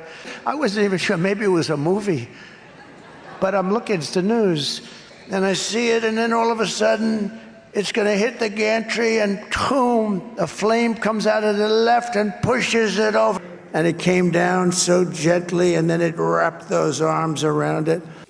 Tesla's now worth more than GM and Ford. Do you have comments on Elon Musk? Because he's one of our great geniuses, and we have to protect our genius. You know, we have to protect Thomas Edison, and he's one of our very smart people, and we want to cherish those people. That's very important. He's going to be building a very big plant in the United States. He has to, because we help him, so he has to help us. Without Elon Musk, America would have no space exploration program. We would be dependent on the Russians or the Chinese to get our astronauts to the space station. And I believe Elon started moving away from the Democrat Party during COVID, when California kept his Tesla factory from operating. Elon began to see the totalitarian nature of today's Democrat Party. In states run by Democrats during the COVID period, Democrat politicians were almost gleeful, sounding gleeful about locking down the economy and shutting down businesses, especially small businesses, gyms, mom and pop stores, restaurants.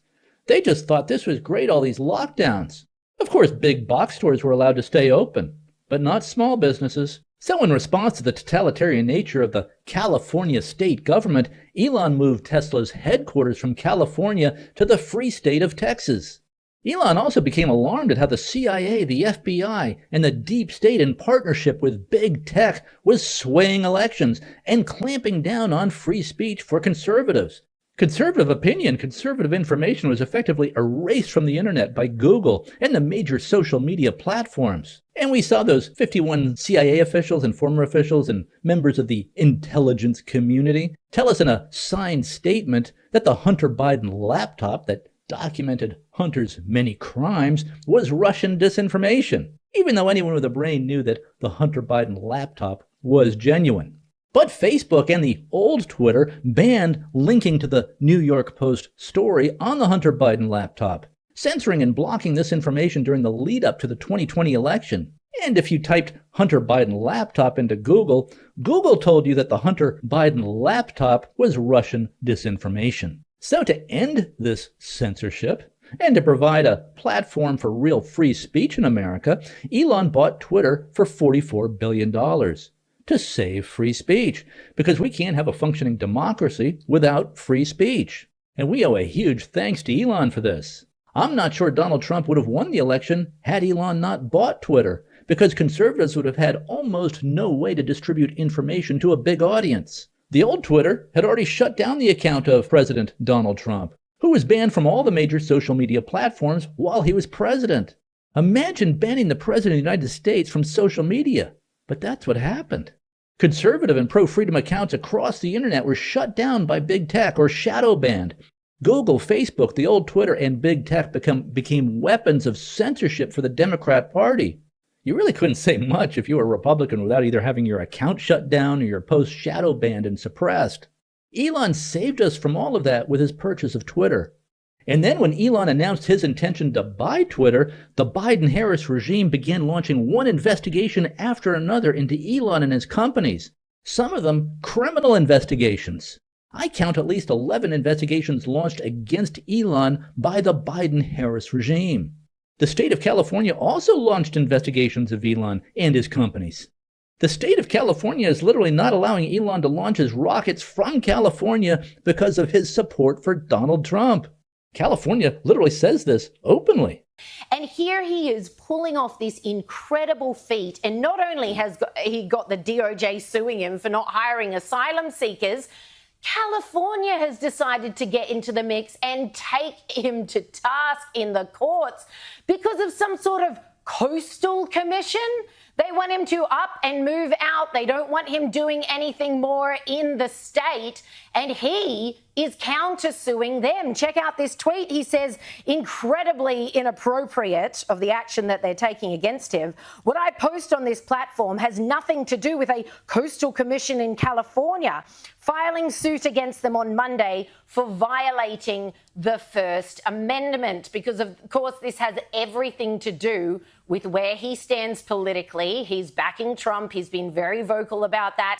And these guys are trying to make him pay for it by going after SpaceX. And that's not conjecture. The Coastal Commission literally said, and I quote, this is the commission chair, we're dealing with a company, the head of which has aggressively injected himself into the presidential race. And that's one of the reasons why they're saying SpaceX shouldn't be allowed to launch the rockets that it wants to launch from California. So it's blatantly political. They're not even trying to hide it. And as you said, he's doing what governments can't even dream of accomplishing, and they're hamstringing him because they don't like his tweets. If Donald Trump had not won the election, not only would Donald Trump be going to prison, Elon would be going to prison too. A lot of us would be going to prison.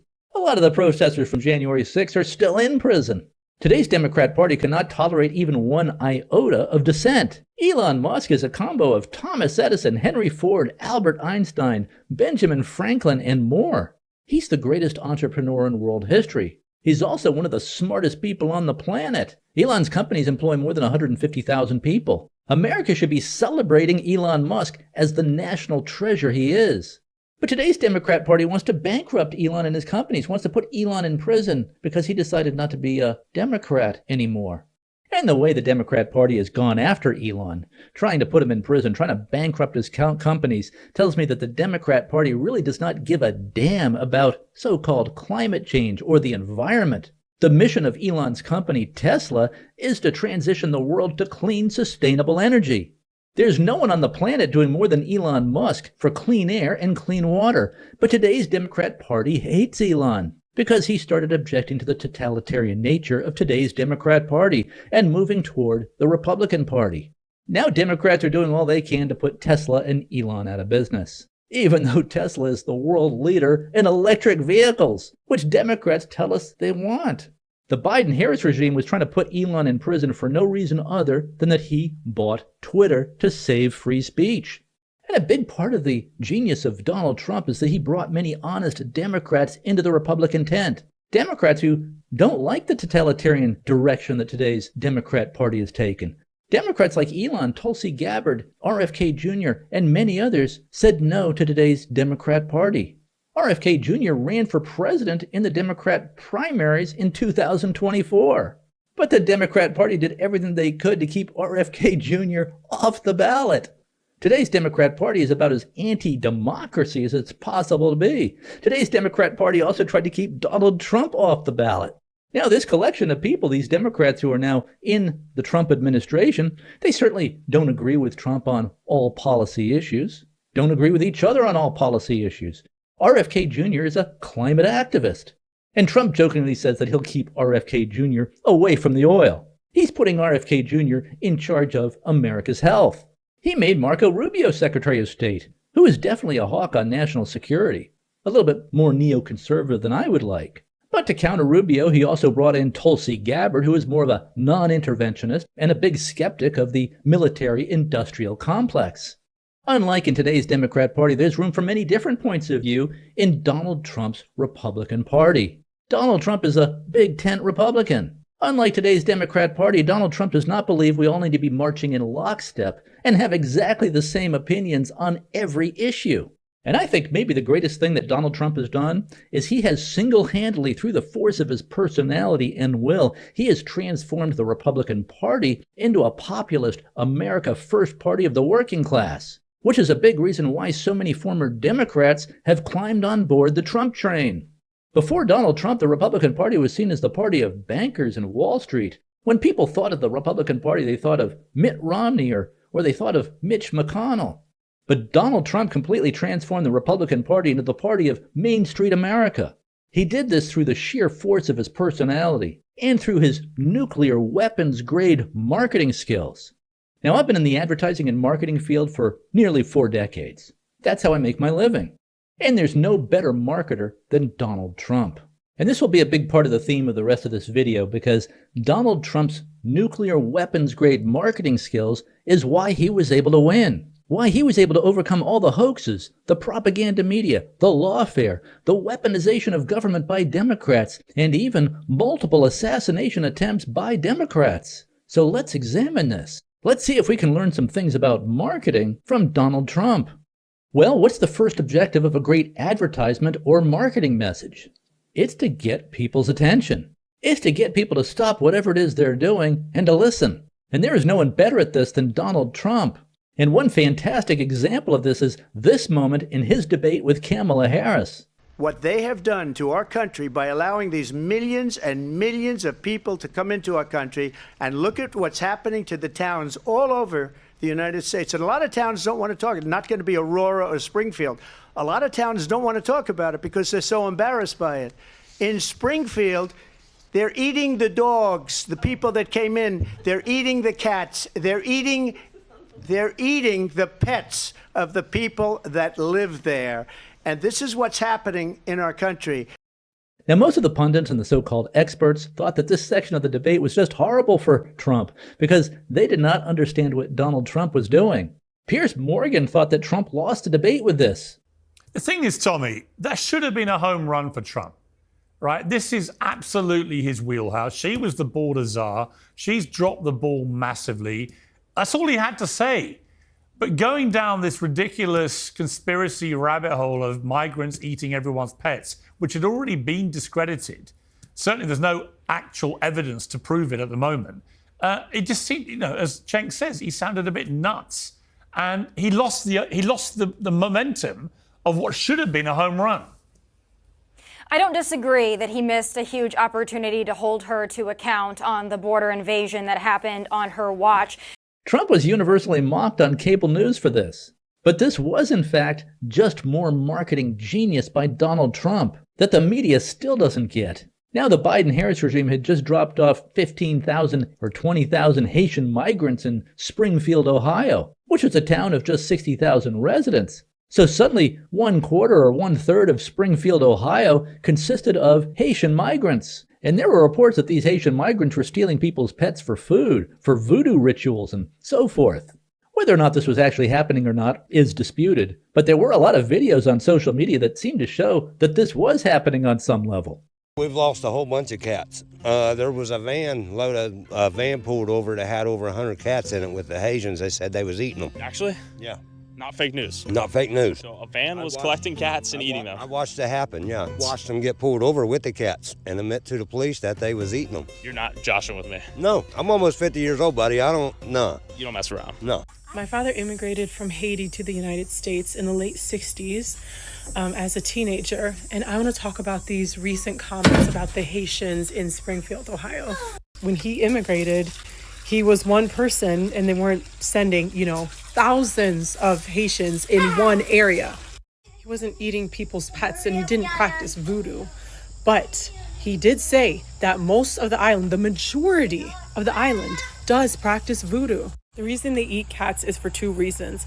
Number one is survival. This is the poorest country in the Western Hemisphere.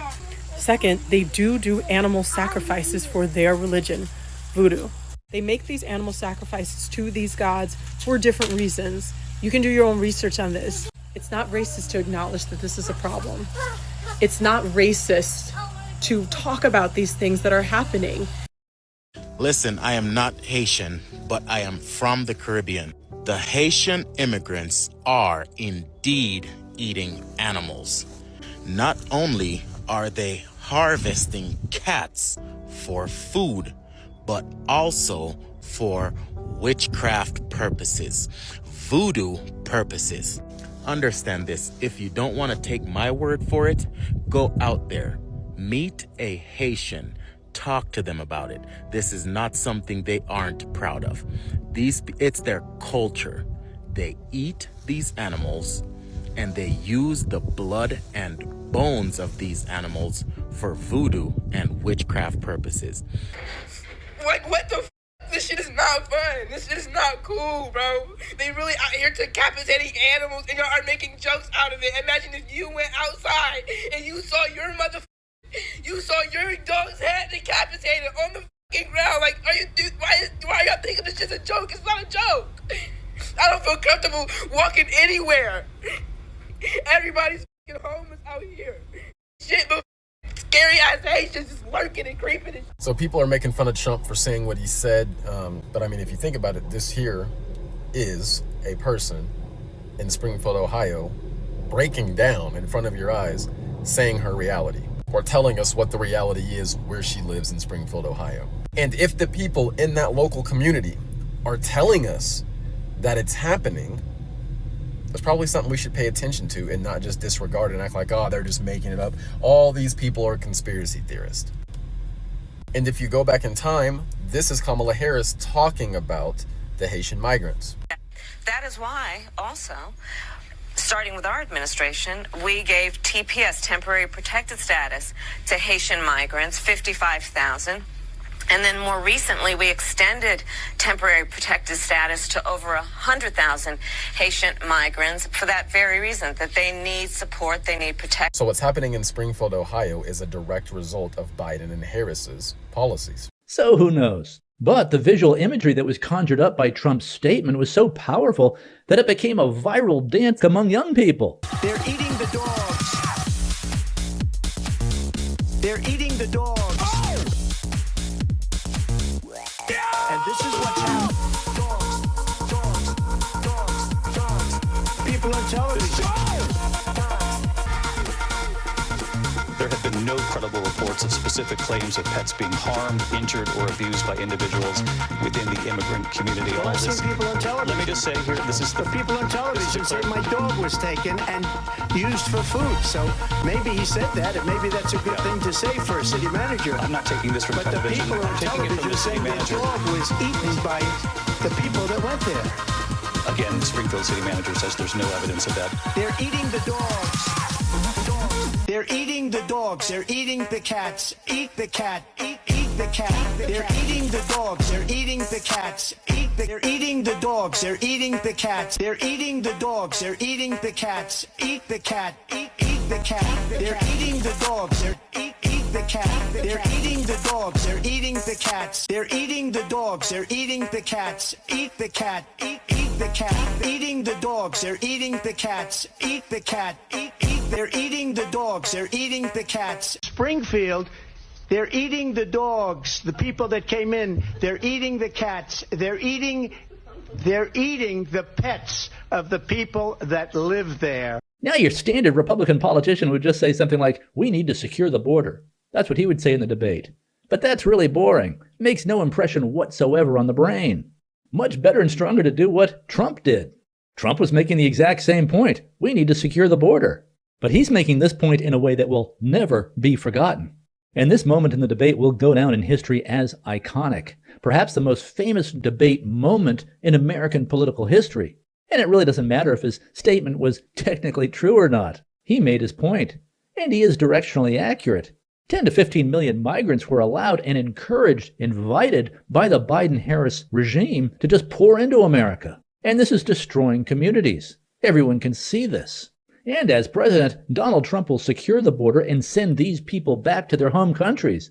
They can then reapply to come here legally. And remember what elections are always about. Elections are a battle for the undecided voter. And who are undecided voters? Well, pretty much undecided voters are those who don't follow politics very closely, don't follow the news very much. So when Donald Trump says, they're eating the dogs, they're eating the cats, he's getting the attention of the undecided, low-information voter. You don't get their attention by saying, we need to secure the border. You get the undecided voters' attention by saying, they're eating the dogs, they're eating the cats. And that's the genius of Donald Trump. Donald Trump is an energy monster. Trump is very similar in many ways to the great heavyweight boxing champ Muhammad Ali, one of my favorite personalities of all time. Like Trump, Muhammad Ali was a master of creating hype and interest. I am the greatest. 15 times I have told the clown what round he's going down, and this chump ain't no different. He'll fall in 8 to prove that I'm great. And if he keeps talking jive, I'm going to cut it to 5. No, you sucker. Wait. Is this on close? You tell, is it live? Right now. Everybody stop talking now. Attention. I told you, all of my critics, I told you all that I was the greatest of all time when I beat Sonny Liston. I told you today I'm still the greatest of all time. Never again defeat me. Never again say that I'm going to be defeated. Never again make me the underdog until I'm about 50 years old. Right. Then you might get me. Muhammad Ali was also a polarizing figure. When Ali first burst onto the scene, most people really didn't like him at all. In fact, when I was a kid in the mid-1960s and Ali would come on the TV, my mom would say, "Oh, I don't like him. He's always boasting. He's such a loudmouth." And boasting was considered especially poor form in those days. You were supposed to be low-key, like Joe Louis or Rocky Marciano, and pretty much all the fighters of Ali's day before Muhammad Ali came along. Now, my dad, he liked Muhammad Ali, but my mom did not. And at that time, Ali was called Cassius Clay.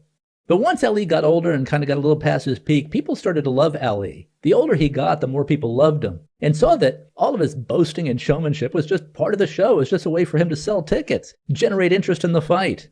And Ali famously said, quote, "You can love me or hate me. I don't care. Just buy a ticket." And no one could sell tickets like Muhammad Ali. And Donald Trump is the Muhammad Ali of politics. And he takes getting used to. He's an acquired taste. And most Americans are getting used to Donald Trump now. I was not always a fan of Donald Trump. In fact, in 2016, I was pretty much for almost anybody but Trump in the Republican field. I was borderline infected with Trump derangement syndrome back then for a while, during the Republican primaries of 2016.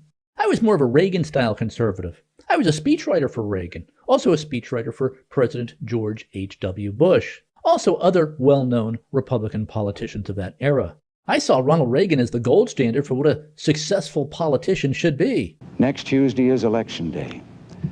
Next Tuesday, all of you will go to the polls. You'll stand there in the polling place and make a decision. I think when you make that decision, it might be well if you would ask yourself, are you better off than you were 4 years ago? Reagan won 2 landslide election victories, won 49 states in 1984. I just thought Donald Trump's personality was too outlandish. So at first, I was for Scott Walker for president in 2016. Walker had been a successful 2-term conservative governor of Wisconsin, which had been a usually Democrat-run state. So I thought Walker might do well in the Midwestern Rust Belt states. But let's watch what Donald Trump did to Scott Walker. This is what's wrong with this debate. We're not talking about real issues. And Mr. Trump, we don't need an apprentice in the White House. We don't need an apprentice in the White House. We have one right now. He told us all the things we wanted to hear back in 2008. We don't know who you are or where you're going. We need someone who can actually get the job done. And you talked about business. Well, in Wisconsin, let me finish. excuse me. No, let me talk about this. In Wisconsin, you're losing $2.2 billion right now. You're using I the would talking, do so much better than that. Mr. Trump, you're using the talking points of the Democrats. And as we all know, that I'm using failed facts. 3 times in 4.5 years when I got elected because it is working. We balanced the budget. You want to talk about balanced budgets? You took 4 major projects into bankruptcy over and over and over again. You can't take America into bankruptcy. That's what's wrong with the politicians in Washington right now. They think we can take a country into bankruptcy. Every major business leader has used I never went bankrupt, by the way, as you know, everybody knows. But out of hundreds of companies, hundreds of deals, I've used the law 4 times, made a tremendous thing. I'm in business. I did a very good job. But I will say this, and people are very, very impressed with what I've done, the business people. But when the folks of Iowa found out the true facts of the job that you've done in Wisconsin, all of a sudden you tubed. He was number 1. Now he's number 6 or 7 in the polls. Walker's a super nice guy, a Boy Scout basically. But he was no match for the Donald Trump blowtorch. Walker just didn't have the stage presence. And Walker dropped out soon after this. So then I was for Jeb Bush, who was the best of the Bush family. Jeb had been a successful 2-term governor of Florida. He was the most conservative of the Bush family, and he had raised a massive amount of money. He was also by far the most articulate member of the Bush family, far more articulate than George H.W. Bush or President George W. Bush. So I thought I might as well be for Jeb. Almost anybody but Trump, I thought. So let's watch Trump wipe out Jeb. Jeb Bush, we call him low energy, low energy. You can't just tell Congress you're fired and go to commercial break. This is a guy who was a Democrat for most of the last decade. I don't think he represents the Republican Party. There's a big difference between Donald Trump and me. I'm a proven conservative with a record. He isn't. Jeb Bush is a low energy person. For him to get things done is hard. I think Jeb is a nice person. He's very low energy. I'm not used to that kind of a person. Now, Trump's genius here was tagging Jeb with the low-energy Jeb brand. That was brilliant on so many levels. In the science of marketing, persuasion, and rhetoric, how you frame a subject will largely determine how people will perceive it. To most people, Jeb appeared to be statesmanlike and genuinely a nice person, a gentleman. All this should be a positive in politics. But Trump flipped it by branding Jeb as low-energy Jeb. So what did this trigger in people's mind? Well, people started thinking, well, yeah, Jeb is kind of low energy. You know, for a moniker, for a brand to work, there has to be truth to it. So instead of seeing Jeb as statesmanlike and a gentleman, a really good guy, the Republican primary electorate, well, they might agree with that, but they started seeing Jeb as kind of low energy. Not as someone who is likely to take on the corrupt criminal political cartel in Washington, D.C. Look, Jeb is a nice guy. He's a stiff, okay? He ought to do what Walker did. Walker You think he should drop out? Oh, absolutely. He's no chance. And he's been branded as a low-energy person. I don't know who branded him that. I don't know. I can't imagine. When you said low energy for Bush, you defined him so incredibly. It was over. He can have $125 million in the bank. It's over. So this was black belt level marketing and branding by Trump on a level I've never seen before on the part of a politician. And Jeb, of course, was not used to this. No one was. Just like no one was used to Muhammad Ali when he came on the scene. No one had ever campaigned for the presidency this way. So let's watch Trump dismantle Jeb with mockery, with one savage blow after another. Who would you rather rather have negotiate with Iran, Trump or Jeb? And I think you can see I'm having a good time. I really am. You know, they said to Jeb Bush, he was like this. They said, "Are you having fun?" Yes. I know how to do this. Jeb Bush had $168 million put in the bank by lots of different people that would have controlled him, ding, ding, ding, like a puppet. Standard operating procedure to disparage me. That's fine. I don't really spend care. a little more money on the commercials. And they'll say, they gave you $1 million to your campaign, and this one gave you 5, and this one, you have to do it. You know what he's going to say? Okay, I'll do it. He supports Democrats. This is not a guy who is a conservative. I'm a conservative person. Bush says, I do not believe he's a true conservative. These people are stupid. And here Trump brilliantly answers the criticism about his tone. Problem with Mr. Trump's language is it's divisive, it's ugly, it's mean-spirited. Bush said, my tone's not nice. I don't like Donald Trump's tone. You know, he's a low-energy guy, so he doesn't like my tone. I said, tone, we need tone. We need enthusiasm. We need tone. We need tone, Trump says. We need energy. We need enthusiasm. We need tone. And he does this with mockery and humor. So here Trump even hits Jeb for complimenting Trump as gifted. Jeb's trying to compliment Trump here. But Trump presents this as a weakness. You know, Jeb Bush said, Donald Trump is a gifted politician. I mean, he's gifted, but he's not. And what do you make of the fact that he keeps going up in the polls? I don't think it's going to continue. My wife said, I thought he was your enemy. Why is he saying that? I said, because he's stupid. What can I say? You know, I'm not saying anybody's gifted. I say they're all stiffs. You know, it's easy. I know how to do this. It is not about trash talk. Presidential's easy. You know what presidential is? I walk on. Here's what.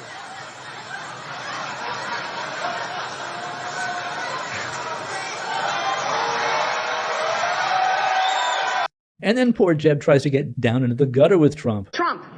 Just one word. Loser. Okay. Oh my God. But that doesn't work for Jeb because getting down into the gutter is just not Jeb's personality. Jeb is a nice person. He's a gentleman. It just doesn't look right when Jeb tries to insult someone because it's just not who Jeb is. He almost can't do it. You have to be who you are. And no one comes off looking good if they get into a verbal mud wrestling match with Donald Trump. And here Trump goes after the entire Bush family. No doubt Trump knew that this would completely unravel poor Jeb. He's ashamed of the Bush name. You ever see a sign that says Jeb Bush or Bush? Now, there's a reason he doesn't use his last name, because it's not going to work too well. We had a lot of problems with that last name. I'd love to have your support. Hi. Absolutely. I'm Jeb. How are you? What Jeb Bush has done to the Bush family is very sad. Your brother and your brother's administration gave us Barack Obama because it was such a disaster those last 3 months that Abraham Lincoln couldn't have been elected. Obviously, the war in Iraq was a big, fat mistake. George Bush made a mistake. We can make mistakes, but that one was a beauty. He sent a clear signal that the United States would be strong and fight Islamic terrorism, and he did keep us safe. I don't know, you feel safe right now? I don't feel so safe. The last thing we need is another Bush. I am sick and tired of him going after my family. The World Trade Center came down during the reign of George. That's not safe. That is not safe. Now, this was a completely unfair attack on George W. Bush. He'd only been president for 10 months. And the audience did boo Trump for this. This was a brutal and really unfair comment. But Trump is a brawler. He's a human wrecking ball, which is exactly what the Republican electorate wants. Trump will hit his opponent with any and every weapon that he has. His mission here was to say, America does not need a third Bush as president. I will be a commander-in-chief that will have the back of the military. I won't trash talk. Jeb. I got to get this off my chest. Donald Trump is a jerk. I feel better now. If you listen to him and you listen to some of the folks that I've been listening to, that's why we've been in the Middle East for 15 years. And here Trump hits the Bush dynasty for getting America into endless wars, a theme that resonates with many independents and the prairie populace, and with many supporters of Bernie Sanders. Now let's hear Trump crush Jeb on the issue of border security and is being soft on illegal immigration. Jeb said when they come across the southern border, they come as an act of love. You said in September 30th that ISIS was not a Am I not talking or are you talking, Jeb? I'm You talking can go right back. now. I'm talking. You can go back. You're not I'm talking. talking. You interrupted me, September Jeb. 30th, Are you going to you said it. apologize, Jeb? No. Am I allowed to finish? Yes, one at a time. Excuse Go ahead, me. Am I allowed to finish? Go ahead, Mr. Trump. So, Little of your own again, medicine there. I know you're trying to build Bush, up your energy, please. Jeff, but it's not working one at very a time. well. And here you see how Trump just dominates the stage. Everyone else pretty much just disappears on the stage. Trump is insulting, but he's also an energy monster. Yeah. Look. We need a toughness. We need strength. We're not respected as a nation anymore. We don't have that level of respect that we need. And if we don't get it back fast, we're just going to go weaker, and just disintegrate. We can't allow that to happen. We need strength. We don't have it. When Jeb comes out and he talks about the border, and I saw it, and I was witness to it, and so was everyone else, and I was standing there, they come across as an act of love. He's saying the same thing right now with radical Islam. And we can't have that in our country. It just won't work. We need strength. And again, Trump is always hitting on the theme of the need for strength. He keeps repeating, we need strength. And strength is what people want in a president. And he contrasts this with Jeb's weakness on border security, which dovetails with Trump's branding of Jeb as low energy. Governor Bush. Donald, you're not going to be able to insult your way to the presidency. That's not going to happen. And I do have the strength. Leadership is not about attacking people and disparaging people. Leadership is about creating a serious strategy to deal with the threat of our time. This is a tough business to run for president. I know you're a tough guy, Jeb. And we need to have a leader that is principled. tough. You're never going to be president of the United States by insulting your way to the presidency. Let's see. I'm at 42 and you're at 3. So far I'm doing better. Doesn't matter. I actually agree here with Jeb on this, but what the Republican grassroots don't want is status quo, business as usual politics. What the Republican grassroots electorate wants is a gladiator who will take a blowtorch to the corrupt political cartel in Washington, D.C. You win when you campaign like this. You don't win when you're campaigning like this. You know what's happening to Jeb's crowd, as you know, right down the street? They're sleeping. They're sleeping now. You got Hillary Clinton to go to your wedding. That's because true. you gave her That's money. True. Maybe it works for Hillary Clinton. It doesn't work Jeff, for anybody on this stage. I was a businessman. I got along with Clinton. I got along with everybody. That was my job, to get along with people. And again, Trump is just a master at flipping the script. Jeb tries to attack Trump for having the Clintons at his wedding and for getting along with the Clintons. So Trump just says he was in business in New York. His job was to get along with people. Excuse me. 1 second. No. I didn't want to. Donald, you cannot take more energy tonight. I like that. So he's doing this to inflame and to incite and to draw attention, which seems to be his organizing principle of his campaign. This guy can't negotiate his way out of a paper bag. And whether it's Donald Trump or Barack Obama, their rhetoric of divisiveness is wrong. Very weak on immigration, wants to let people come in. Although now he is using Anchor Baby. Now because I used it, he's using it. I appreciate the fact that Mr. Trump now has a plan, if that's what it's called. Bush is failing. He's a very nice person. Highly low on energy. He really is. He's low. He's low on energy. But he's a nice person. And here, in this clip, after Trump has pretty much defeated Jeb, he says nice and gracious things about Jeb. You and Jeb Bush had a little back and forth. Admittedly, he's low in the polls. You got pretty fired up. Why even bother going there with him? Well, honestly, he's a very high-quality person. I like him. I actually like him. People say that can't be possible. It is possible. I respect him and I like him. Jeb is still in the race, but he's fallen to single digits and is pretty much going to drop out at any moment. So Trump says nice things about Jeb. And we see this pattern over and over again with Trump. He will pulverize his opponent brutally, but then when the fight is over, he'll be gracious and nice. He'll want to bring him on board the Trump train. Trump actually wants to get along with people. He wants people to like him. His insults are a tactic, part of his Art of the Deal formula, which is an excellent book. You should read Art of the Deal if you want to understand Donald Trump and his approach to success and winning. Donald Trump is fundamentally a deal maker.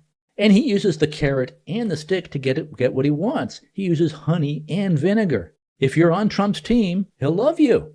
If not, he'll pulverize you until you say uncle. So after Jeb dropped out, I supported Marco Rubio, the senator from Florida. I was still for almost anybody but Trump. I just didn't think Trump's Barnum and Bailey circus act would play in the general election. Might play okay in the Republican primary, but not in the general election, I thought. But here's Donald Trump dismantling Marco Rubio. When they put Marco on, to refute President Obama's speech. Do you remember that catastrophe? And he's like this, and we were, I need water, help me, I need water, help.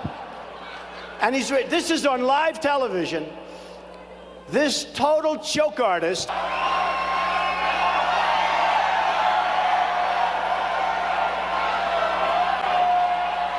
It's Rubio.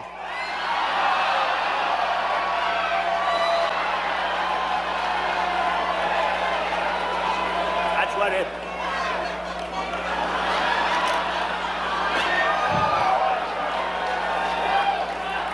Unbelievable. Little Marco, little Marco. Once a joker, always a joker. I watched a meltdown like I've never, ever seen. And it was Chris grilling Marco Rubio. And let's dispel once and for all with this fiction that Barack Obama doesn't know what he's doing. He knows exactly what he's doing. This guy was sweating so badly. Oh, he was sweating. Honestly, it was disgusting.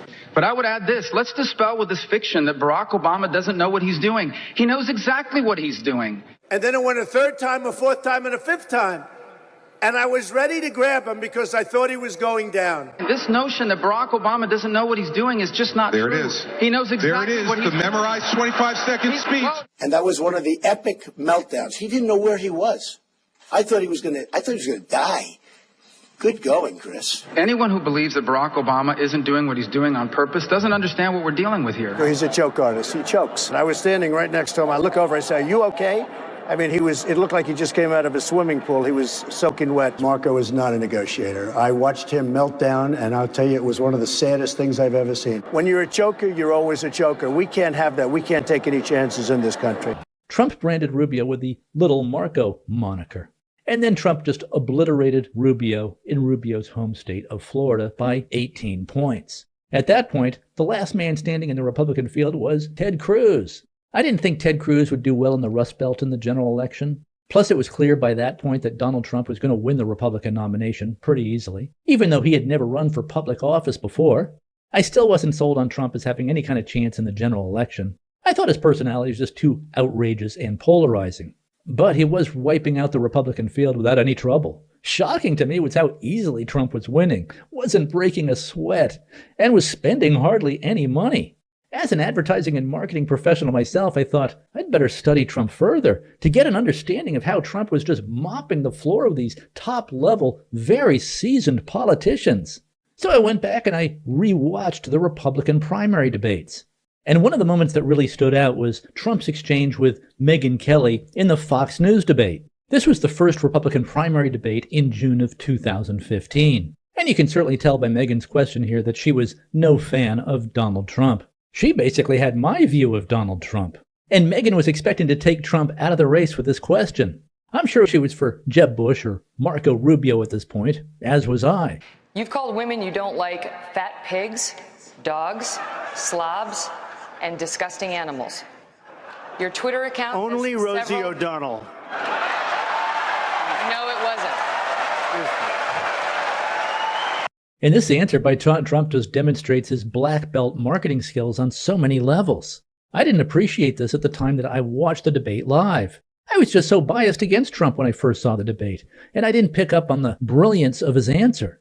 Megyn's question would have unraveled a normal politician, but Trump just dismissed it with a joke, and by serving up a very funny visual image that just brought the house down with laughter. He said he was only talking about Rosie O'Donnell. Now, Rosie O'Donnell is pretty much out of the news today, but back then she was a well-known comedian and a hater of Republicans. She was also hostess of The View.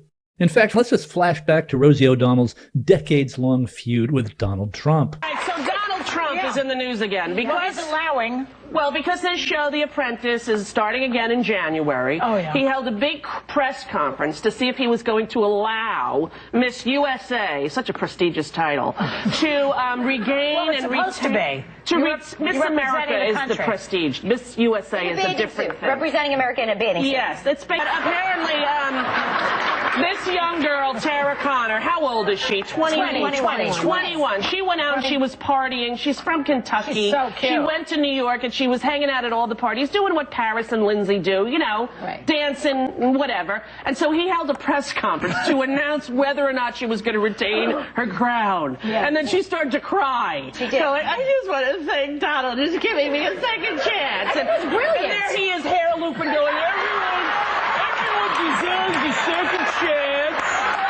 And I'm going to give her a second chance. Her hair is perfect for that. Your hair is This was actually a very funny bit by Rosie. I'm no fan of Rosie O'Donnell, but she was actually a pretty talented comedian, unlike Joy Behar. They should bring back Rosie and get rid of Joy Behar. But Trump's use of Rosie O'Donnell as his foil in this Republican primary debate was a masterstroke. So then Megyn tried to follow up with this. For the record, it was well beyond Rosie O'Donnell. Yes, I'm sure it was. Your Twitter account has several disparaging comments about women's looks. You once told a contestant on Celebrity Apprentice it would be a pretty picture to see her on her knees. Does that sound to you like the temperament of a man we should elect as president? And how will you answer the charge from Hillary Clinton, who is likely to be the Democratic nominee, that you are part of the war on women? I think the big problem this country has is being politically correct. I've been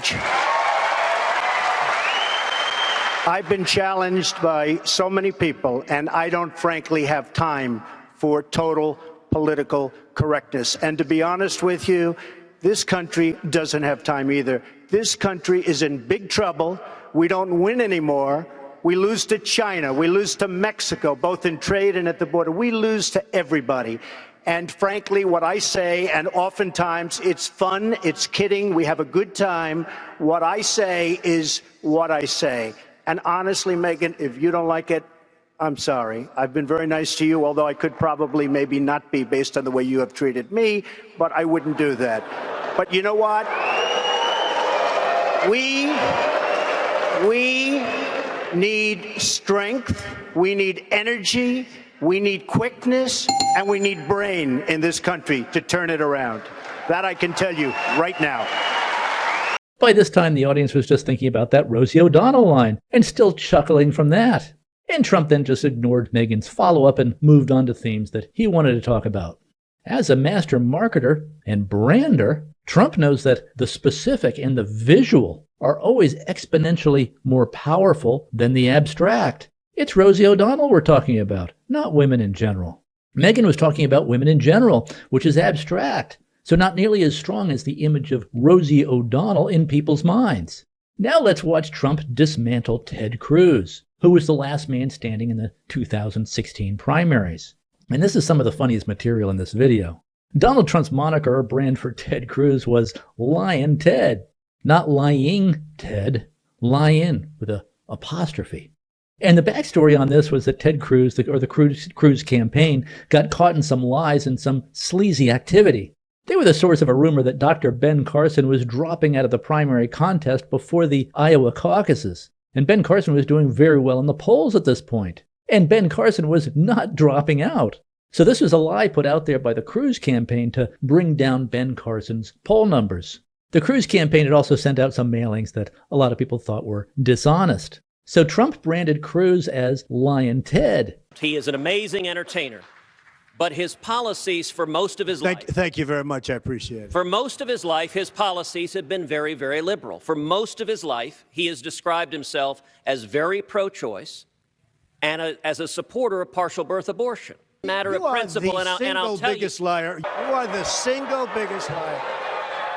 All right. This guy lied. Let me just tell you, this guy lied about Ben Carson when he took votes away from Ben Carson in Iowa, and he just continues. This guy will say anything. The case of Lion Ted Cruz, Lion Ted, lies. Oh, he lies. You know, Ted, he brings the Bible, holds it high, puts it down, lies. And again, this branding of Ted as Lion Ted worked fantastically because there was some truth to it. And then here, Ted Cruz makes a big mistake by attacking Trump's so-called New York values, as Ted Cruz called it. I think most people know exactly what New York values are. I am from New York. You're from New York, so you might not. Now look how serious Trump is here. Now you're about to hear serious Trump, not mocking Trump. Serious Trump is even more devastating than Trump mocking people. When Trump is mocking someone, he's having fun, he's joking. But here, he's serious. But I promise you, in the state of South Carolina, they do. And listen, there are many, many wonderful, wonderful working men and women in the state of New York. But everyone understands that the values in New York City are socially liberal or pro-abortion or pro-gay marriage, focus around money and the media. And I guess I can frame it another way. Not a lot of conservatives come out of Manhattan. I'm just saying.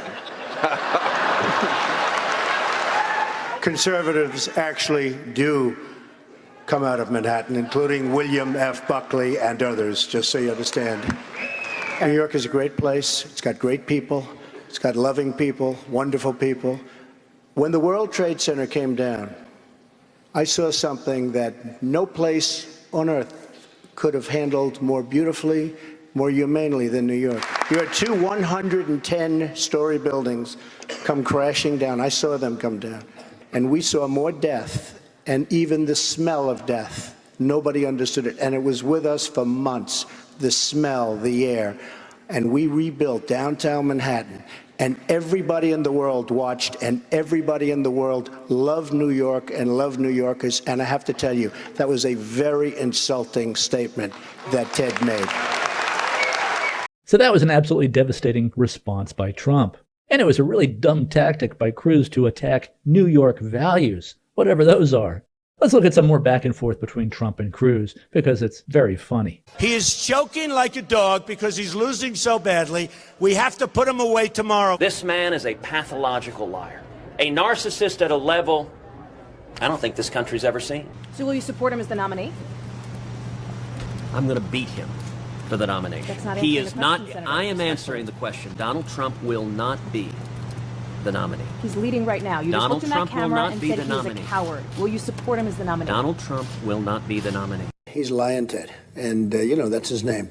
And I think, frankly, that name is stuck. He'll say, Donald Trump wants to absolutely get rid of the Second Amendment. We're going to protect our Second Amendment. This guy... Why do you Adults lie? learn not to interrupt you. Why do you lie? Excuse me. I've given my answer, Lion Ted. I've given my answer. What? Nobody likes him. I've never seen a guy like this. In fact...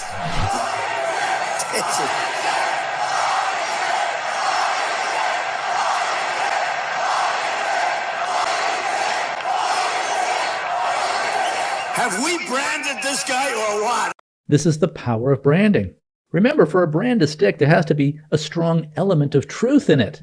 Cruz had a reputation for saying whatever he thought was advantageous to him at the time, like most politicians do. But Cruz does sometimes come across as too slick by half. So Trump branded him as Lion Ted. What's your name? My name's Lion Ted Cruz. I see him walking into these beautiful corridors in Washington, and guys say, hey, Lion Ted, how you doing? Again, Trump is the master of the visual. You can imagine people saying, hey, Lion Ted, how you doing, Lion Ted? It's visual and it's hilarious. Trump then took his mockery of Ted Cruz to yet another level, suggesting that Ted Cruz is a Canadian and therefore not eligible to run for president. And this just threw the Cruz campaign into total disarray, really discombobulated Ted. Trump accused Cruz of being a Canadian. Out on the campaign trail, Trump has been goading Cruz about whether Cruz, who was born in Canada, is actually eligible to run for president. He was actually a citizen of Canada until 15 months ago, which a lot of people don't understand. And that's a big problem. Cruz was born in Calgary, Alberta, to a Cuban father and an American mother, but he renounced his Canadian citizenship in 2014. He insists he's American through and through. So now Cruz has to spend a lot of time batting down Trump's charge that Ted Cruz is a Canadian. Just brilliant. I have never breathed a breath of air on this planet when I was not a U.S. citizen. There is a serious question as to whether or not Ted can do this, okay? Because he was not born on the land. He cannot run for office. There have been questions raised about the issue of, are you eligible to run for president? You were born in Canada. And then, of course, Trump combined this with the Lion Ted brand. He became a United States Senator, and then he said, I didn't know I was a citizen of Canada. Lion Ted, Lion Ted. My mom is a U.S. citizen by birth. She was born in Wilmington, Delaware. Sir, I'll answer your question, but I'm not going to debate you. You should go out, get a declaratory judgment, let the courts decide. Sir, okay, next question. And here's a really funny shot by Trump after Ted Cruz won Maine. I want to congratulate Ted on Maine. He should do well in Maine because it's very close to Canada, let's face it. I mean, here's the problem. We're running. He does great. I win. I choose him as my vice presidential candidate, and the Democrats sue because we can't take him along for the ride. I don't like that. What passport? Donald Trump is saying that you had a Canadian passport. Not true. False. Yeah. Never had a Canadian passport in your entire life. Of course not. No. And you're sure you asked your mother, you asked your dad, you never had one. Yes, I'm sure. Why are you raising this issue now? Because now he's doing a little bit better. After we win, we got to get that name off his. You know, who wants to go around with that name? Lyin with a little apostrophe. Oof. And here's what happened to Ted Cruz when he was talking to a crowd of voters in Indiana. Let me ask you something, sir. What do you like about Donald? Everything. Give me one. Everything. Give me one. Can you pick anything? Donald Trump sucked too! The wall. Okay, the wall. Now, do you know on the wall that Donald told the New York Times editorial board he's not going to build a wall and he's not going to deport anyone? You're lying. Once again, lying Ted! Well, sir. Career politicians have killed America! Let me ask You are the problem. Let me ask you You are the something, sir. All problem, right, politician. You are the problem. Out of all of the candidates, name one who had $1 million judgment against him for hiring illegal aliens. Name one. Donald Trump is the only. That's right. Okay, so you like rich people who buy politicians. Where's your Goldman Sachs jacket at? We know your wife works there. Well, sir, you are entitled to have your rights, but I'll tell you this. Sir, America is a better country. Without you. And a question that everyone here should ask. Are you Canadian? Do you want your kids? Are you Canadian? Do you want your kids repeating the words of Donald Trump? Would you be proud if your kids came home cursing and yelling and insulting? And let me give you an example. That's right. I respect your right to speak, but I'm also going to say in America, we are a nation that is better than anger and insults and cursing and rage. And I believe the people of Indiana have a common sense, good judgment that we want real solutions. Everybody vote Trump! Thank you, sir. And this was the scene that really caused me to change my mind about Donald Trump. I began to see Trump's appeal to the working class. And I thought, well, maybe Trump can do well in Midwestern states, the Rust Belt, like Michigan, Wisconsin, Pennsylvania, Ohio. These Americans you see here talking to Ted Cruz are the kinds of folks who have always voted Democrat in the past, since FDR's New Deal. They like the fact that Donald Trump is a brawler. And the fact that Donald Trump is from Queens, New York, and grew up on construction sites means that Donald Trump actually speaks the language that they're used to hearing. Yes, Trump is a multi-billionaire, but he speaks the language of the construction worker. Trump's language and style does not generally appeal to Ivy League college grads. They think his language and style is crude. I'm a graduate of an Ivy League school, Dartmouth College, so I was not connecting at all with Trump. But Trump's style and vibe very much appeals to the working class, the factory worker, the construction worker. And the more Trump is attacked by the so-called elites and the media, the more these people love Trump. They see Trump as a fighter, as a brawler, as a fighter for them. Ted Cruz, of course, is very smart. He's a Harvard-educated lawyer, very articulate. But it was Cruz's encounter with these people when I began to really see the appeal of Donald Trump. Now, once the race is over, once Trump has obliterated Cruz, let's listen to Trump praising Ted Cruz. To me, he's not lying Ted anymore. What is he now? Beautiful Ted. Beautiful Texas, Ted. I call him Texas Ted. No, Ted Cruz and I had a very, very nasty and tough campaign. It was a very competitive, it was a very tough campaign. Once it ended and we got together, and by the way, very late into the campaign we lasted. People were shocked. I said, don't worry, it's only a question of time. And then ultimately what happened, we fought it out. The outcome was obvious. And we have worked together very closely. I like him a lot. I actually like him a lot. And he's a very smart guy. He loves the people of Texas, which I do. In just 15 days, the people of Texas are going to re-elect a man who has become a really good friend of mine. You know, we had our little difficulties, right? I'm proud to have worked hand in hand with President Trump to repeal job-killing regulations that were hammering the state of Texas. Again, this is the Trump formula. Trump's brutal attacks, his mockery, are not at all personal. Trump just does what he has to do to win, to get what he wants. Once the battle is over, he works to bring his defeated opponent into the tent. Let's look at how Trump dispatches some of the minor candidates in the 2016 GOP field. Pretty much the same way. Here's how he handled Texas Governor Rick Perry, who is also running in the Republican primaries. Donald Trump's candidacy is a cancer on conservatism, and it must be clearly diagnosed, excised, and discarded. I see Rick Perry the other day, and he's so, he's doing very poorly in the polls. He put glasses on so people will think he's smart. Donald Trump does not have the character, nor does he have the temperament. It just doesn't work. People can see through the glasses. He offers a barking carnival act. I have many millions between Facebook and Twitter. It's great. It's like owning a newspaper without the losses. It's incredible. So I tweeted that Rick Perry should have to have an IQ test before getting on the debate stage. Then here's what Trump said about Rick Perry after Perry dropped out and endorsed Trump. And a friend of mine, he's another one. He was so tough. He was nasty, man. Boy, he hit me during the campaign. I said, that guy's ruthless. And when it was sort of over, there was nobody more gracious. And Rick Perry couldn't have done a better job. He was also a great governor of Texas, that you know. And of course, Governor Perry, served as Trump's energy secretary in Trump's first term. And here's how Trump handled Rand Paul. Jeb Bush even said that Donald Trump is out to destroy the Republican Party. What do you think about that? I think that Donald Trump is a fake. I think he's a fake conservative, and really there's not much about him that is conservative. I think really there's a sophomoric quality that is entertaining about Mr. Trump.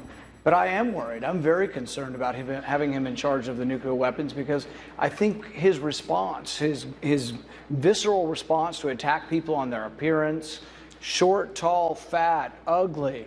My goodness, that happened in junior high. Are we not way above that? And would we not all be worried to have someone like that in charge of the nuclear arsenal? Mr. Trump. I never attacked him on his look, and believe me, there's plenty of subject matter right there. That I can tell you. But Jake, You gotta admit, that was pretty funny. And that was the end of Rand Paul. But once Rand Paul was knocked out of the race and had climbed aboard the Trump train, Donald Trump could not say nicer things about Rand Paul. Also with us tonight is a great warrior and a great guy. Smart, strong, loves your state, and he's really become a good friend of mine. And I'll tell you, he's a little bit different. It's okay. But whenever I've needed him, whenever I needed him, he was always there. It's true. I mean, sometimes, like, I'd say, I don't need your vote, Rand. Good. And he'll vote his own way. He's got that little libertarian touch. That's okay. That's okay. But whenever we need, and I'm not talking about me, I'm talking about we need a vote. He's so incredible, and he's become a really good friend. And I want to have him come up for a second. Rand Paul, your senator, a great warrior.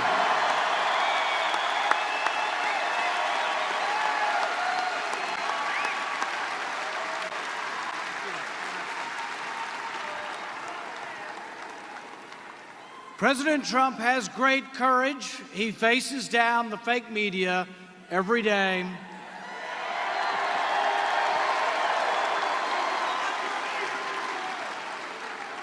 But Congress needs to step up and have equal courage to defend the president.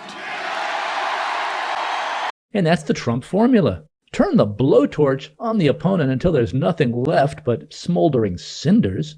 But when the defeated opponent climbs on board the Trump train, Donald Trump could not be nicer or more gracious.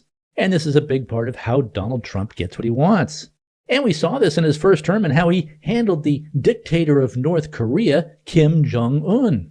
And you probably remember, at that time, Kim Jong-un, at the end of the Obama era and start of Trump's first term, had been conducting nuclear bomb tests, had been firing ICBMs, intercontinental ballistic missiles, over Japan, and was threatening nuclear war with South Korea. So first here we have the bellicose and threatening Trump, where he calls Kim Jong-un Little Rocket Man and says the U.S. has no choice but to take action. And by the way, Rocket Man should have been handled a long time ago. Little Rocket Man. We're going to do it because we really have no choice. We really have no choice. Now he's talking about a massive weapon exploding over the ocean, Pacific Ocean, which causes tremendous calamity. Where that plume goes, so goes cancer, so goes tremendous problems. And I want to tell you something, and I'm sure he's listening because he watches every word, and I guarantee you one thing, he's watching us like he never watched anybody before. That I can tell you. That I can tell you. And maybe something gets worked out, and maybe it doesn't. Personally, I'm not sure that it will. Other people like to say, oh, we want peace. You know, they've been saying for now 25 years, oh, we want peace, we want peace. And then he goes and just keeps going. Well, maybe something gets worked out, and maybe it doesn't. But I can tell you one thing, you are protected, okay? You are protected. Nobody's gonna mess with our people. Nobody is gonna play games. Nobody is going to put our people in that kind of danger. Nobody. This clearly got Kim Jong-un's attention because Trump was then able to strike up a relationship with Kim Jong-un, actually met with Kim Jong-un in the DMZ zone. Trump is the first American president ever to step into communist North Korea. And again, we see how quickly Trump can turn from dark Trump, from threatening and bellicose Trump, to nice Trump. And this is Trump's art of the deal formula. First threaten, go scorched earth, then extend an open hand of peace after he gets what he wants. Trump ultimately wants to get along with people, wants to bring people over to his side, into his tribe. You will be the first U.S. president to cross the this line.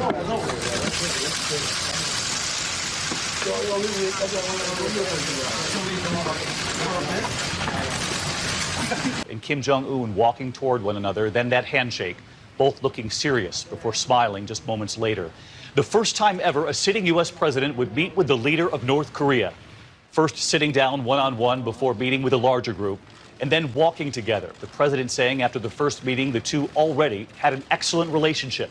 At one point, President Trump showing Kim the presidential limousine called the Beast. But it was this moment that seemed the most unlikely of all. Both men sitting down and signing an agreement. President Trump promising Kim Jong-un security, and Kim Jong-un promising complete denuclearization. Also, one of Donald Trump's great skills is to be able to communicate at a 5th grade level. Now, people think that's easy, but it's actually not easy at all. It's not easy to boil down a complex topic into one sentence, but Donald Trump is a master at doing exactly that. They're eating the dogs, the people that came in. They're eating the cats. They're eating the pets of the people that live there. Eating the dogs. They're eating the dogs. And this is what's happening. Trump's style of talking does not appeal to the so-called elites, the white wine drinking, chattering class in the media, but he gets his point across in a way that even a 4th grader can understand it. They're eating the dogs, they're eating the cats. Point made. This is how Trump breaks through to disengaged, undecided voters who decide elections. Piers Morgan didn't like Trump's "they're eating the dogs, they're eating the cats" line. Piers Morgan thought Trump had lost a debate with that line. But the construction workers loved it. The working class loved it. Here are more examples of Donald Trump's marketing skills on display. I'm sure you remember Kamala Harris telling us ad nausea how she grew up in a middle-class family, which wasn't true at all. I grew up a middle-class kid. My mother was hardworking. She raised me and my sister Maya. She saved up, and it was only by the time I was a teenager that she could afford to actually buy her first home. When we talk about bringing down prices and making life more affordable for people, what are one or two specific things you have in mind for that? Well, I'll start with this. I grew up a middle-class kid. My mother raised my sister and me. She worked very hard. She was able to finally save up enough money to buy our first house when I was a teenager. I know you say that your values have not changed, so then why have so many of your policy positions changed? I grew up a middle-class kid raised by a hardworking mother who worked and saved and was able to buy our first home when I was a teenager. When it comes to the economy, do you believe Americans are better off than they were 4 years ago? So I was raised as a middle-class kid. I grew up a middle-class kid. Both her parents were college professors. Kamala grew up wealthy by the standards of most Americans, certainly in the top 2 or 3% in terms of wealth. But to reinforce her message that she grew up in a middle-class family, Kamala kept telling us that she worked at McDonald's. There was no record of Kamala ever working at McDonald's. And here she's asked by this media person about her alleged job at McDonald's. And I want to just ask you about a little job and a big job. Okay. The first one, just a fact check. Okay. Because your opponent there is almost no little every job. day. Okay. There's no such thing as a little job. Okay, fair. Because your opponent almost every day seems to be talking about this. So I just want to ask you yes or no. At any point in your life, have you served 2 all-beef patties, special sauce, lettuce, cheese, pickles, onions on a sesame seed bun, working at a McDonald's? Yes or no? That's it. I have. Okay. Now the other job. But it was not a small job. Like, I did the fries. I mean, yeah. And of course, there was no follow-up by this propaganda media interviewer, because even the interviewer could see from Kamala's body language that Kamala was lying, that she had never worked at McDonald's. So here's how Donald Trump trolled Kamala on her claim that she worked on McDonald's. McDonald's customers were shocked over the weekend after they were greeted by Donald Trump at the drive-through window of a McDonald's restaurant in Philadelphia. I'm having a lot of fun here, everybody. Oh my God! Donald Trump worked the floor across the entire McDonald's restaurant. Look at that. Look at that. How are you? Thank you, Mr. President. I've now worked for 15 minutes more than Kamala. Notice also that Trump, even while working the fries machine and serving customers, is wearing his trademark red necktie. As a master marketer, Trump knows that you always have to remain who you are. And part of his brand is that red necktie. He'll sometimes wear other colors, but generally it's a red necktie. And here's how Donald Trump trolled Joe Biden when Biden said this. The only garbage I see floating out there is his supporters. So then Trump arrived at the next rally in a garbage truck, dressed as a trash collector. And of course with his trademark red necktie. How do you like my garbage truck? This truck is in honor of Kamala and Joe Biden. And I have to begin by saying 250 million Americans are not garbage. And let's not forget the Trump dance that took the internet and the culture by storm.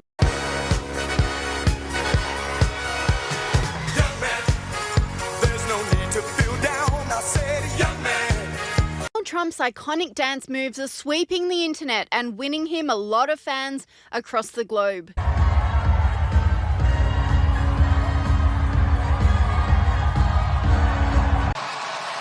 Well, check the flag here. It was thrown right around.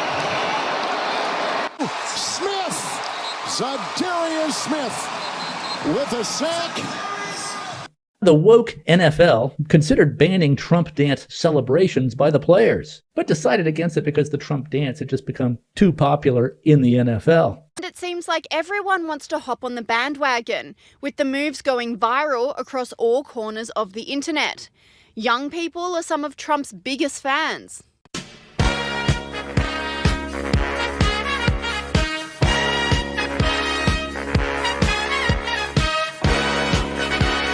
There was never any doubt. Kamala, you're fired.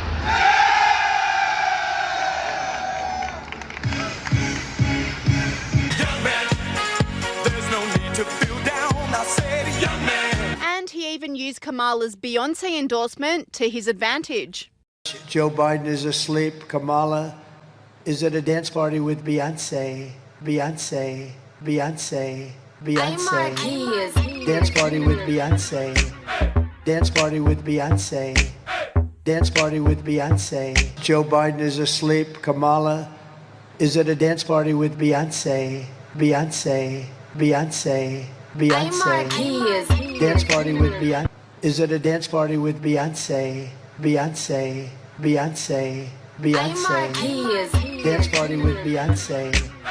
Dance party with Beyonce. Dance party with Beyonce. Dance party with Beyonce. Dance party with Beyonce. Dance party with Beyonce. Beyonce. Beyonce.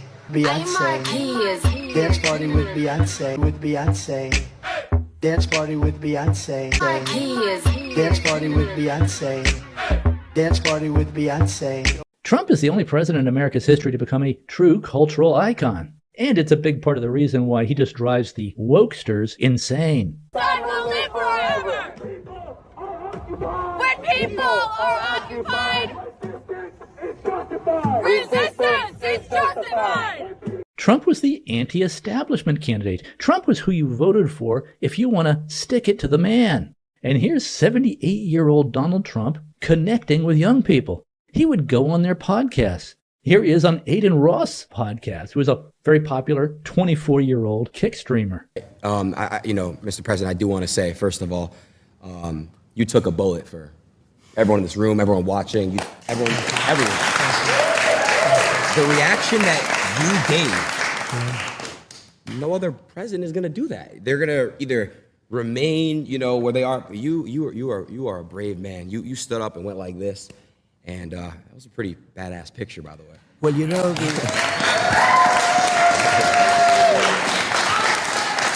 I will say, though, that the audience was very brave also, the fans, the people. And it's much more than MAGA. Although I think MAGA is almost everybody. And he did this reportedly on advice from Barron. Here's what a typical Aiden Ross podcast looks like. I will tell you this, it's still Trump 2024. I'm going to stand by it. I'm voting Trump 2024, and that's it. And I promise you I am. All right? 2024 Trump. He's an American hero. All right? And he took a shot for all of us. Straight up. I'm going to say it right now. You guys don't have to like me. I don't care. It's Trump 2024. And Aiden Ross here gives Donald Trump a Cybertruck. That's how big Aiden Ross is. Quick, I want to show him the rap. Sure. Check out this rap and let me know your honest thoughts. I think it's incredible. I think it's incredible. Go to the front. Now this is cool. It's very good. I've never even seen you in a car before. Wow. Not too many. That's good. Look at the playlist, huh? This is your playlist. It's a good, yeah. Your team picked out. Yeah. You want to pick a song? Let's test out this sound system. Let's try it.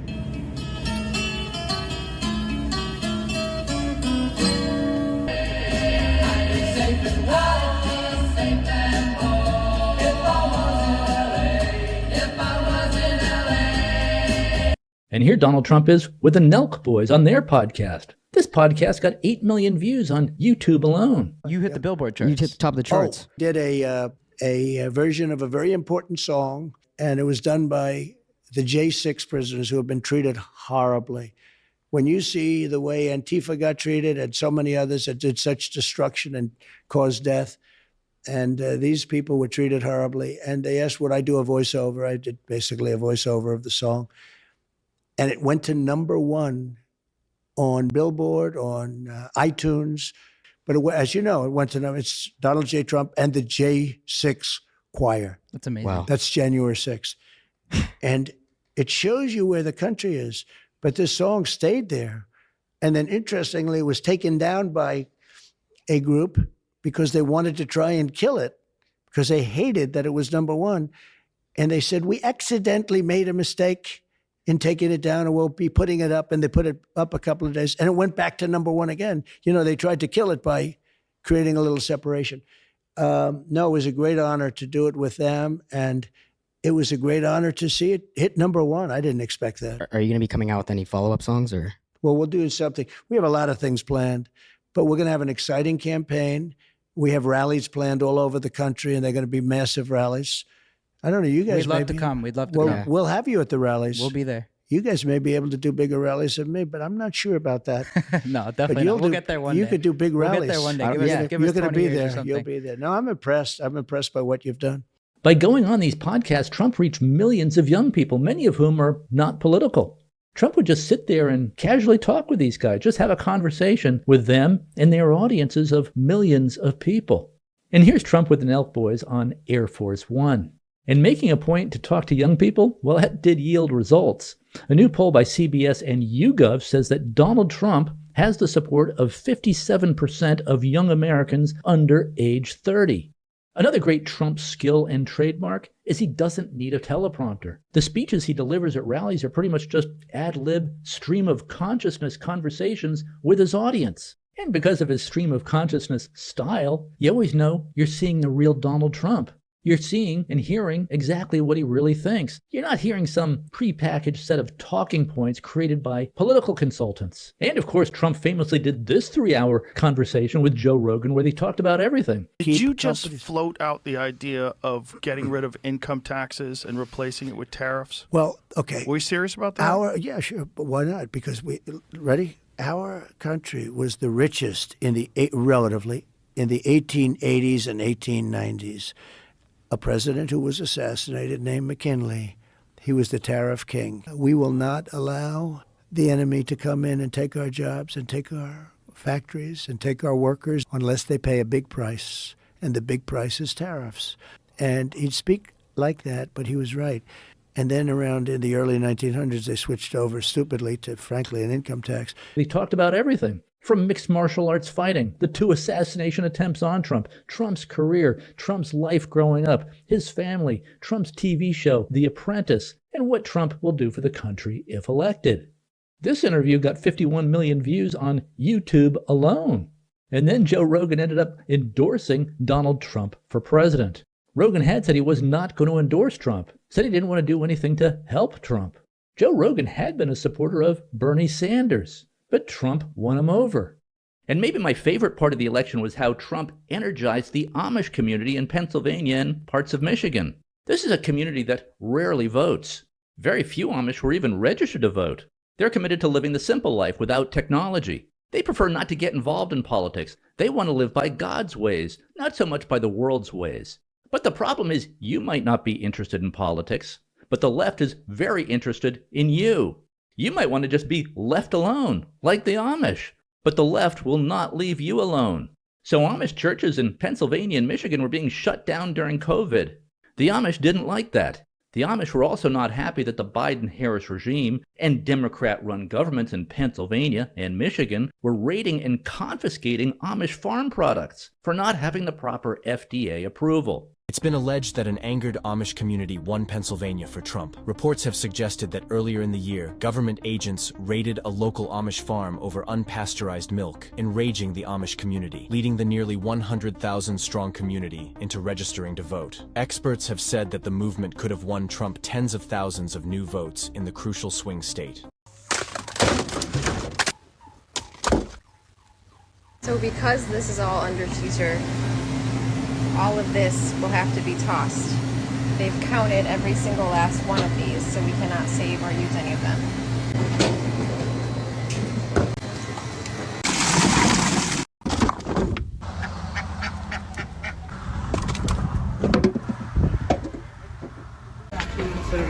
Can we get your badge number, sir? Badge numbers and the name. You won't give us your badge number? There goes your food. Get your badge number, sir. 6333. And your name? Herzoggy. Meanwhile, the FDA approves poisonous foods that Americans consume. Doritos, Cheetos, frozen dinners, Fruit Loops, kids' cereals, sugary drinks, candies, and foods that were literally designed in laboratories to addict people to these poisons. But organic food by the Amish? Well, that food has to be confiscated. The Amish had been producing food this way since they first started arriving in Pennsylvania from Europe in 1683, 360 years ago. Let's hear what the Amish have to say about this. And who are you voting for? Donald Trump. Donald Trump. Are you Amish? Yeah. Awesome. Yep. And so the Amish are going to be coming out to vote this year? Some of them, yeah. Right. What has caused so many of the Amish to register to vote this year? Probably just they want to get out and vote and make a difference. Mm-hmm. Yeah. Have you guys been affected this past 4 years underneath the Biden-Harris administration? I would say definitely, yeah. And in what ways has the Amish community been affected? One way is that with Trump, the Amish had, I would say, they had more freedom, and with the Biden administration, there was not, it started getting tighter and tighter.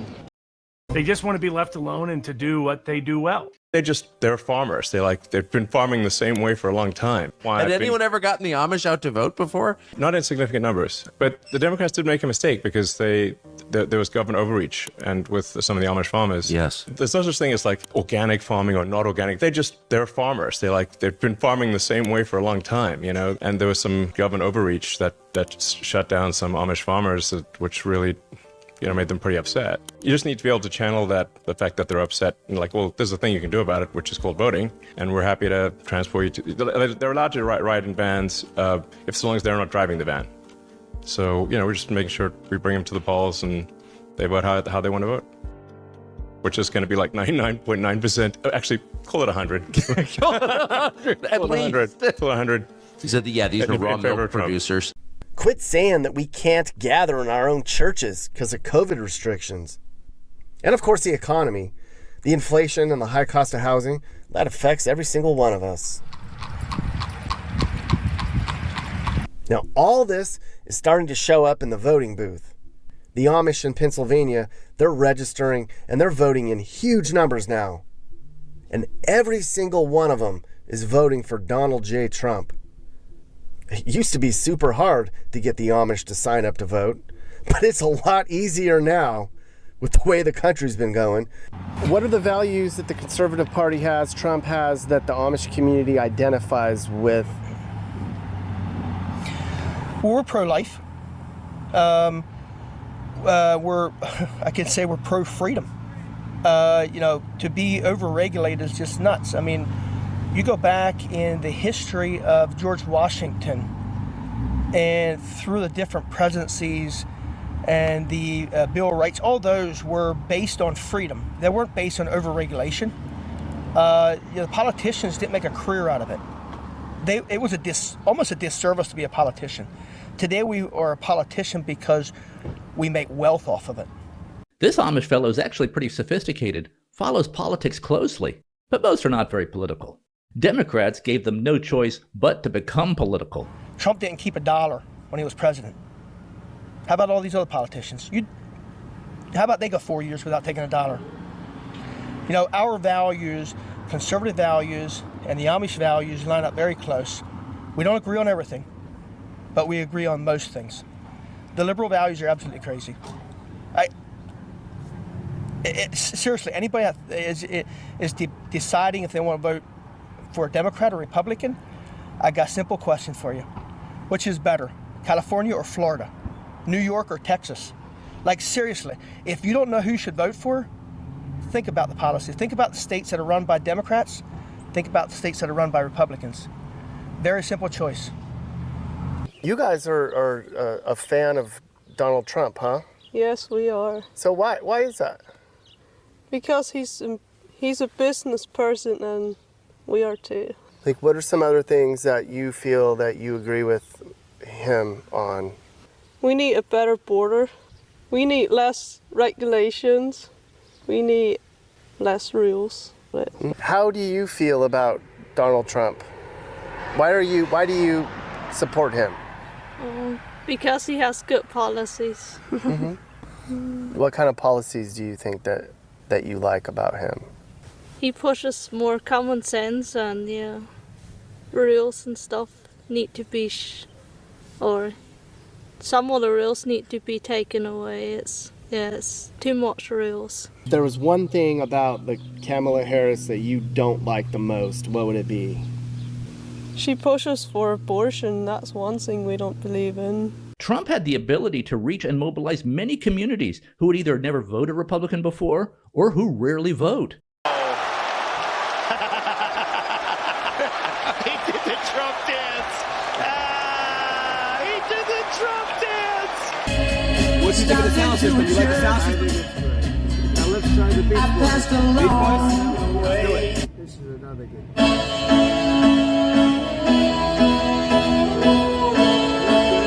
So nice. God only knows. Music back then just hit way better than now, though. Like, they're legends. Honestly, it's better. It is. Well, that's about all I have. Be sure to follow me on X. I'm posting all the time. I link to my X account below. Also, check out my books on Amazon, which are available in all the formats, also linked below. One book is Bitcoin, A Beginner's Guide. Bitcoin is freedom money because it's unconfiscatable money, so long as you self-custody your Bitcoin. And Bitcoin protects you from the government's fiat money printing press because there will never be more than 21 million Bitcoins for 8 billion people. Bitcoin removes humans from the governance of the money. So Bitcoin is uncorruptible money. Bitcoin separates money from state, separates money from government. Bitcoin is the Second Amendment for your money. The second book is Win Life, Success Skills Schools Don't Teach. This book is primarily aimed at young people who are just getting launched in life, but will help anyone who wants to be in the top 1% in terms of income. Or maybe you have more modest goals. Maybe you just want to lose 20 pounds. This book will help you do that too. This book will help you achieve most of what you want to achieve in life.